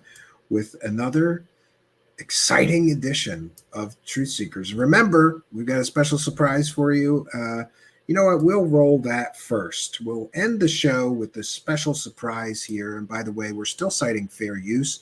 This is a comedic parody and is therefore covered under fair use and is allowable, in case anybody has any ideas to falsely copyright strike me again for fair use of a clip from their show. Yeah, I'm going to bounce on out of here. But if I could leave you with anything, it would be to remind you that people's ethics and morality matter. And if somebody is telling you a story is true, you have to examine their history of what else did they tell you was true. In this case, we have Ross Coulthart, who told us it was true that he had definitive proof of alien technology, all confirmed by this man, Katamichio Kaku. That turned out to be garbage and totally a lie. We have Jimmy Church, who worked with and profited from some of the biggest fraudster, huckster, garbage peddler, disinformation agents in this field, including David Wilcock, Emery Smith, Corey Good, the fake Dr. Jonathan Reed, and all of these other people. Jimmy Church is a disinformation huckster. He lives off of fake information. He profits from it. He pays his bills out of it. Jimmy Church has to keep pushing fake stories in order to survive and pay his bills, and apparently pay for what may be a very expensive divorce. And same for Richard Dolan. Last I heard, he's getting a divorce. And so is David Wilcock. Isn't that funny? That's the path of the UFO grifter. That's where it leads. You can't make enough money. These guys, even with all their willingness to throw their ethics and morality in the trash and have no scruples about pushing provably fake information as true stories, even willing to do that, apparently some of these guys can't make enough money to keep a woman happy. And the women leave. It's unfortunate, but this is the life of a UFO researcher. They're researchers. Yeah. Great. So I'm going to bounce on out of here, but I do want to remind you that you have to consider the source. You always have to consider the source. When somebody has no evidence, no proof, and they have to connect together all these disconnected things to try to convince you that the story is real, and nobody's allowed to interview their so-called sources, and Richard Dolan's bringing in one anonymous source who is also bringing in additional anonymous sources, you have to stop for a moment and realize that this is ridiculous. And but again, I will say this: I wish that this story was true, because it would confirm a lot of things and it would make the world an amazing, much more interesting place. God, I wish it's true. God, I wish it could be proven to be true. But what we get is a bunch of UFO profiteering hucksters with no evidence, largely no proof. They can't even prove to you who wrote the documents or when. They can't prove to you who got them out of Edgar Mitchell's estate. They can't prove to you that this Admiral Tom Wilson is lying when he says this never happened.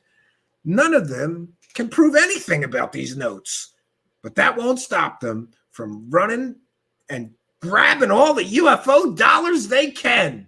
And I guarantee you, friends, that if conclusive proof that these notes are all fake and a farce comes out, they will all shuffle off and keep the money. After all, did Richard Dolan give the money back after it was proven that the Roswell slides was a hoax? Did he give that money back? Did he give the money back when he, from the monetized videos where he lied and said that he was in possession of classified information from the classified version of the UFO report? Did he give that money back? Did he give the money back from the fake UFO CIA deathbed confession guy?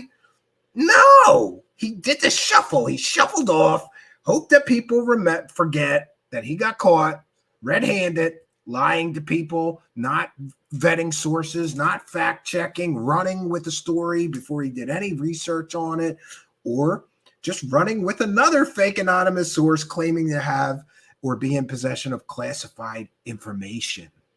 He didn't give any of that money back, and he's not going to give any of this Wilson Davis money back. We saw with just one video, he made $3,000 to $5,000. That's just one video. He's made many, many videos about this, and he's going to keep making videos about this. And in closing, my thoughts for Richard Dolan. First of all, why did you block me, Richard Dolan, for simply asking about the pedo producer program director at KGRA who distributes your show? Is that what you're going to do? You think you're just going to, delete me off of Twitter and people aren't going to want to know about that? Do you think that's a good way to go? Right? Why would you block somebody that's simply asking a question about the people you're working with to sell your show? And Jimmy Church, of course, blocked me ages ago. I believe he blocked me for asking about the proven scams that David Wilcock was promoting on his show. That's why I got blocked by Jimmy Church, right? But I would ask that everyone pray for these UFO profiteering hucksters, because what a hellish existence it must be to wake up every day and know that you have to be willing to lie to everyone so that you can make some money and cover your nut, pay your bills, and eat. What a hellish existence. If Dante's Inferno, this has got to be like the 10th circle of hell. It's got to be such a hellish existence. Jimmy Church woke up one day and he said, you know what? I bet you everybody forgot that Dr. Reed story was completely and totally provably fake. I'll have him on a guest. I'll do 2 parts with that guy and I'll make some money off of that fake story, right? And then after I remind everybody how fake that story is, Jimmy Church has to look himself in the mirror and say, God damn it, Steve Cambion, I was going to do a part 2. And you ruined it with your facts and your evidence and your proof that that guy isn't even a real doctor, even though I called him a doctor like a dummy for a 2-hour through a whole 2-hour interview. What a hellish existence. I'm sure that the human side of me is sure that these people could apply their God-given talents and abilities to something worthwhile to make a living, other than pushing fake stories about aliens to people to make money, right? Like who thinks, you know what, this is a good career path. I'll just push provably fake stories about aliens. I'll lie to people. Like Ross Coulthart, I'll just lie and say we have proof of alien technology so I can make money here. Or Richard Dolan, I'll just lie and say this man is who he says he is. I'll stand in front of cameras and lie when I don't even know who the guy is. I don't even know if he is who he said he is. I didn't do any background checking. I did not do a detailed background check. I just stood there and lied. What a absolutely hellish existence. And then the problem comes that these guys get too far in. Maybe, just maybe, they started off with good intentions. Maybe they really did care about these topics and getting to the truth about them at some point. But at some point, they just start pushing lies because they got a mortgage to pay. They just start pushing lies because they got to make some money, and they're stuck here in this grift, in this cesspool where they have to be willing to, number one, work with people promoting kiddie porn collectors in the case of Jimmy Church and Richard Dolan. Number two, also in the case of Jimmy Church and Richard Dolan, they have to be willing to work with child rapists to distribute their show. In full disclosure, of course, Jimmy Church left KGRA, but I believe that it's accurate that the child rapist was working there, and his buddy, who he started his new network, was the guy who hired the child rapist. You have to be willing to work with child rapists to make money. You have to be willing to work with companies that are actively promoting and profiting from kiddie porn collectors. You have to be willing to lie to people and not vet sources. You have to be willing to lie to people and claim you're in possession of classified information, even though that would land you in federal prison and it's totally against the law. You have to be willing to lie to people and claim you have conclusive proof of alien technology like Ross Coulthart. And you have to be willing to push these fake documents to make money. All the people that are telling us all that these documents are real are the people making all the money pushing this story. And I would say, why don't they wait to make the money until they have proof that the story is true?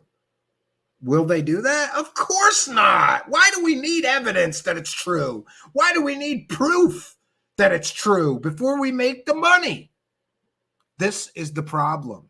They rush to get the UFO dollars before they have any evidence or proof that the story they're pushing is true. They don't care if it's true. They don't care if any of this really happens. All they care about is this is a sensational story. It's got aliens and crash retrievals and an admiral, and we can push this and manipulate people into clicking on our videos, getting behind our paywalls, buying our books, buying our documentaries, whatever garbage we're hawking, coffee, fake crystal skulls. Well, maybe they're real crystal skulls. I don't know. Garbage crystal skulls, crappy coffee, right? Shit yourself tea. My favorite is the crap yourself tea, right?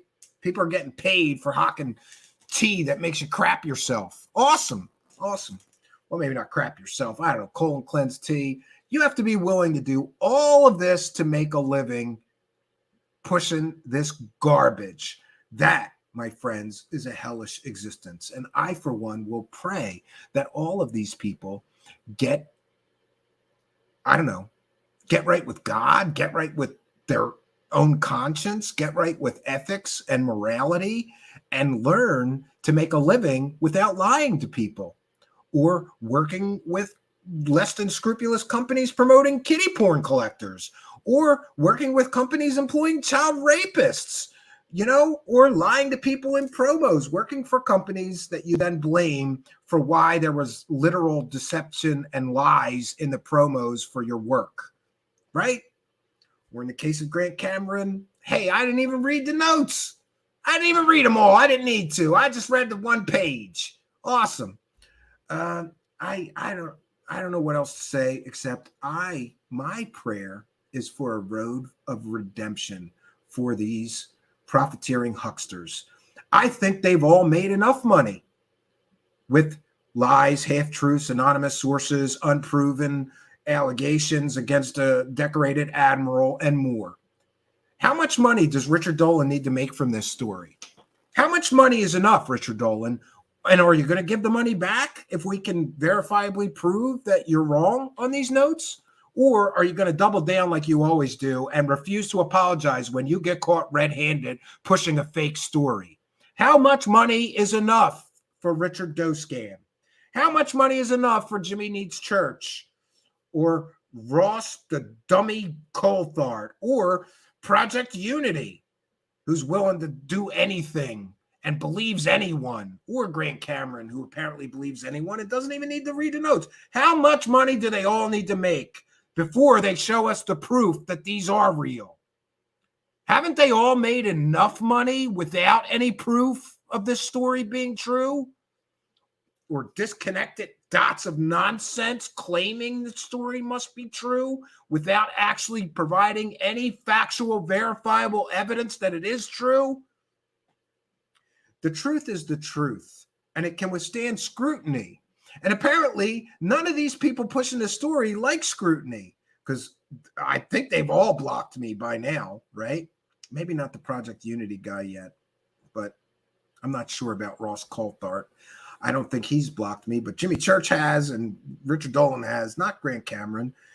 I think I'm still on relatively okay terms with him. I don't know. But they don't like scrutiny. And they don't like people pointing out that they've all made thousands and thousands and thousands of dollars telling us the story is true with zero verifiable evidence or proof that the story is true. Shouldn't you have the proof or the evidence that the story is true before you make all the money telling people the story is true? I think so. And my prayer for all of these UFO grifters is a road to redemption, that they can walk the right path for once in their life, that they can see what damage did they do with this garbage and this disinformation and this gobbled together bunch of nonsense that they claim is a true story with no evidence and no proof. They've made enough money. Richard Dolan, go do something meaningful with your life, something worthwhile. Despite all of my criticism of Richard Dolan being and everything negative I have said about him, I believe that Richard Dolan has a powerful, creative, analytical mind. He is very, very intelligent. And wouldn't it be a better use of his obvious God-given skills and abilities? God gave him that brain. God gave him the ability to do good things with that gift that he was given. And instead, he chooses to use that gift to manipulate people into giving him money for garbage stories.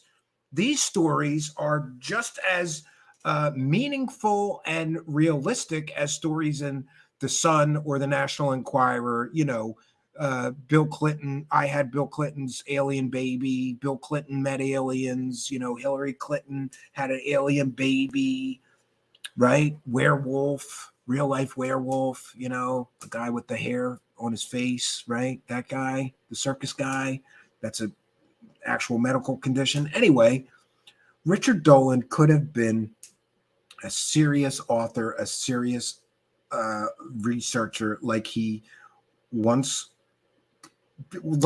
pretends to be. He's not a serious researcher. He's a garbage peddler, just like the Sun newspaper, or, you know, he just keeps getting more and more fantastical and sensational to survive.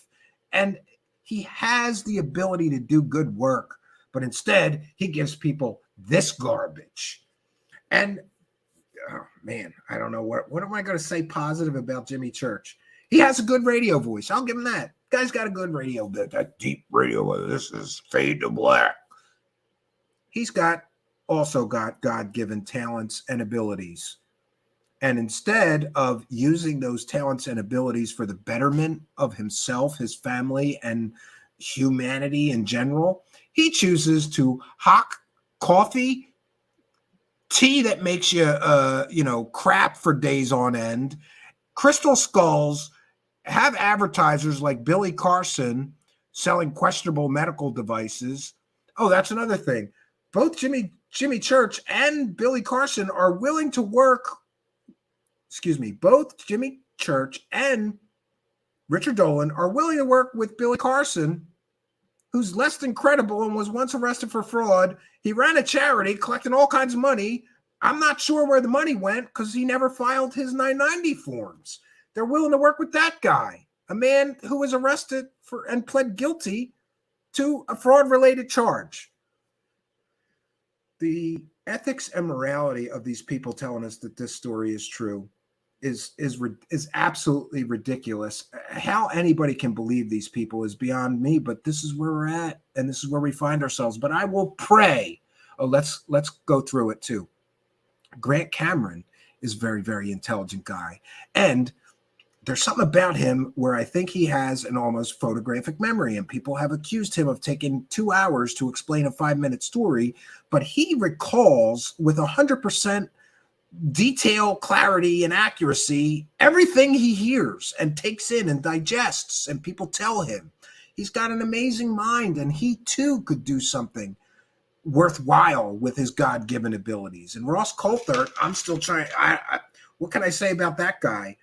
He's a good bluffer. Maybe he should use his God-given bluffing talents instead of lying and bluffing that he has conclusive proof of alien technology. He should use his bluffing ability to be a good gambler or something and give some money to charity. You know, give 10% of the take. I don't know. He's a great bluffer. I'm reaching here, but I'm sure that each of these people who are unfairly and I believe immorally and unethically profiting from this story have God-given talents and abilities. And they should use those God-given talents and abilities to do something meaningful and worthwhile, something that benefits people instead of just victimizes people.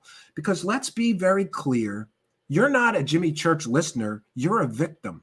You're not a Richard Dolan listener or viewer, you're a victim. They are victimizing you by pushing provably fake stories at you and pretending they are real. They think you're stupid. But I will pray for a road to redemption for all of these people. And I hope that they learn to do something worthwhile, right? With their talents. And God gives all of us talents and abilities. One of mine is seeing through deception. And I've decided to use it for the good. right? I'm not going to the dark side. I could. And when I get, people critical of me saying, well, you take super chats and you're in this for money. No. And, I really, really have done my best to use my abilities for the betterment of people.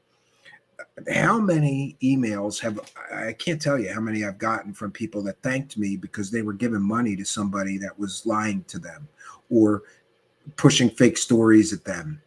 And watching me woke them up to the fact that they were being deceived. That is a good use of your talent. That is a good use of your time. And I think we need more people doing good with their God-given abilities instead of just deceiving people or being willing to deceive people to get to those UFO dollars. And let's be clear. I had an experience myself. I'm not a skeptic. I am a skeptical believer. But I will not accept fake stories. And I would submit to you that neither should you. You should not accept these people with garbage level ethics, right? There's no ethics here. There's no morality. These people are willing to do anything to get to the UFO dollars. That's very clear. And as evidenced by what we've shown you tonight, they're willing to do anything to get to those UFO dollars. There's no bridge too far, right? We've seen it. This is where we're at, and this is where we find ourselves. And so I'm going to end things here. I'm going to bounce on out of here. But I will tell you that we'll be doing an entire deep dive into Richard Dolan's so-called proof that these documents are real. That's right, Richard Dolan. I'm going to listen to all your garbage, right? That's another thing. They try to overwhelm you with gobs and gobs and gobs of stuff. Let's just stream for 18 hours and keep repeating that these notes have to be real. And here's why, and here's why, and here's why. That's what he did. And we're going to prove it here. And I would invite Richard Dolan. You could come here and have a debate. I can ask you if it's ethically or morally okay to work with child rapists, to distribute your show. We can talk about the fake stories that you've pushed in the past, but respectfully so. Jimmy Church is welcome to come here, Ross Coulthart, and the Project Unity guy. All welcome. Let's have a debate. They don't want that. They can't with their so-called proof that this story is true is so razor thin and weak that they can't withstand even a question, let alone an entire debate with me. And they know it. They know it. That's why they won't come here. But what can I say, friends? So that's all I got for you. Until next time, friends, my name is Stephen Cambian. Good night, and God bless all of you. For the masses. Yeah. For the masses. Yeah. For the masses. The masses. For the masses. The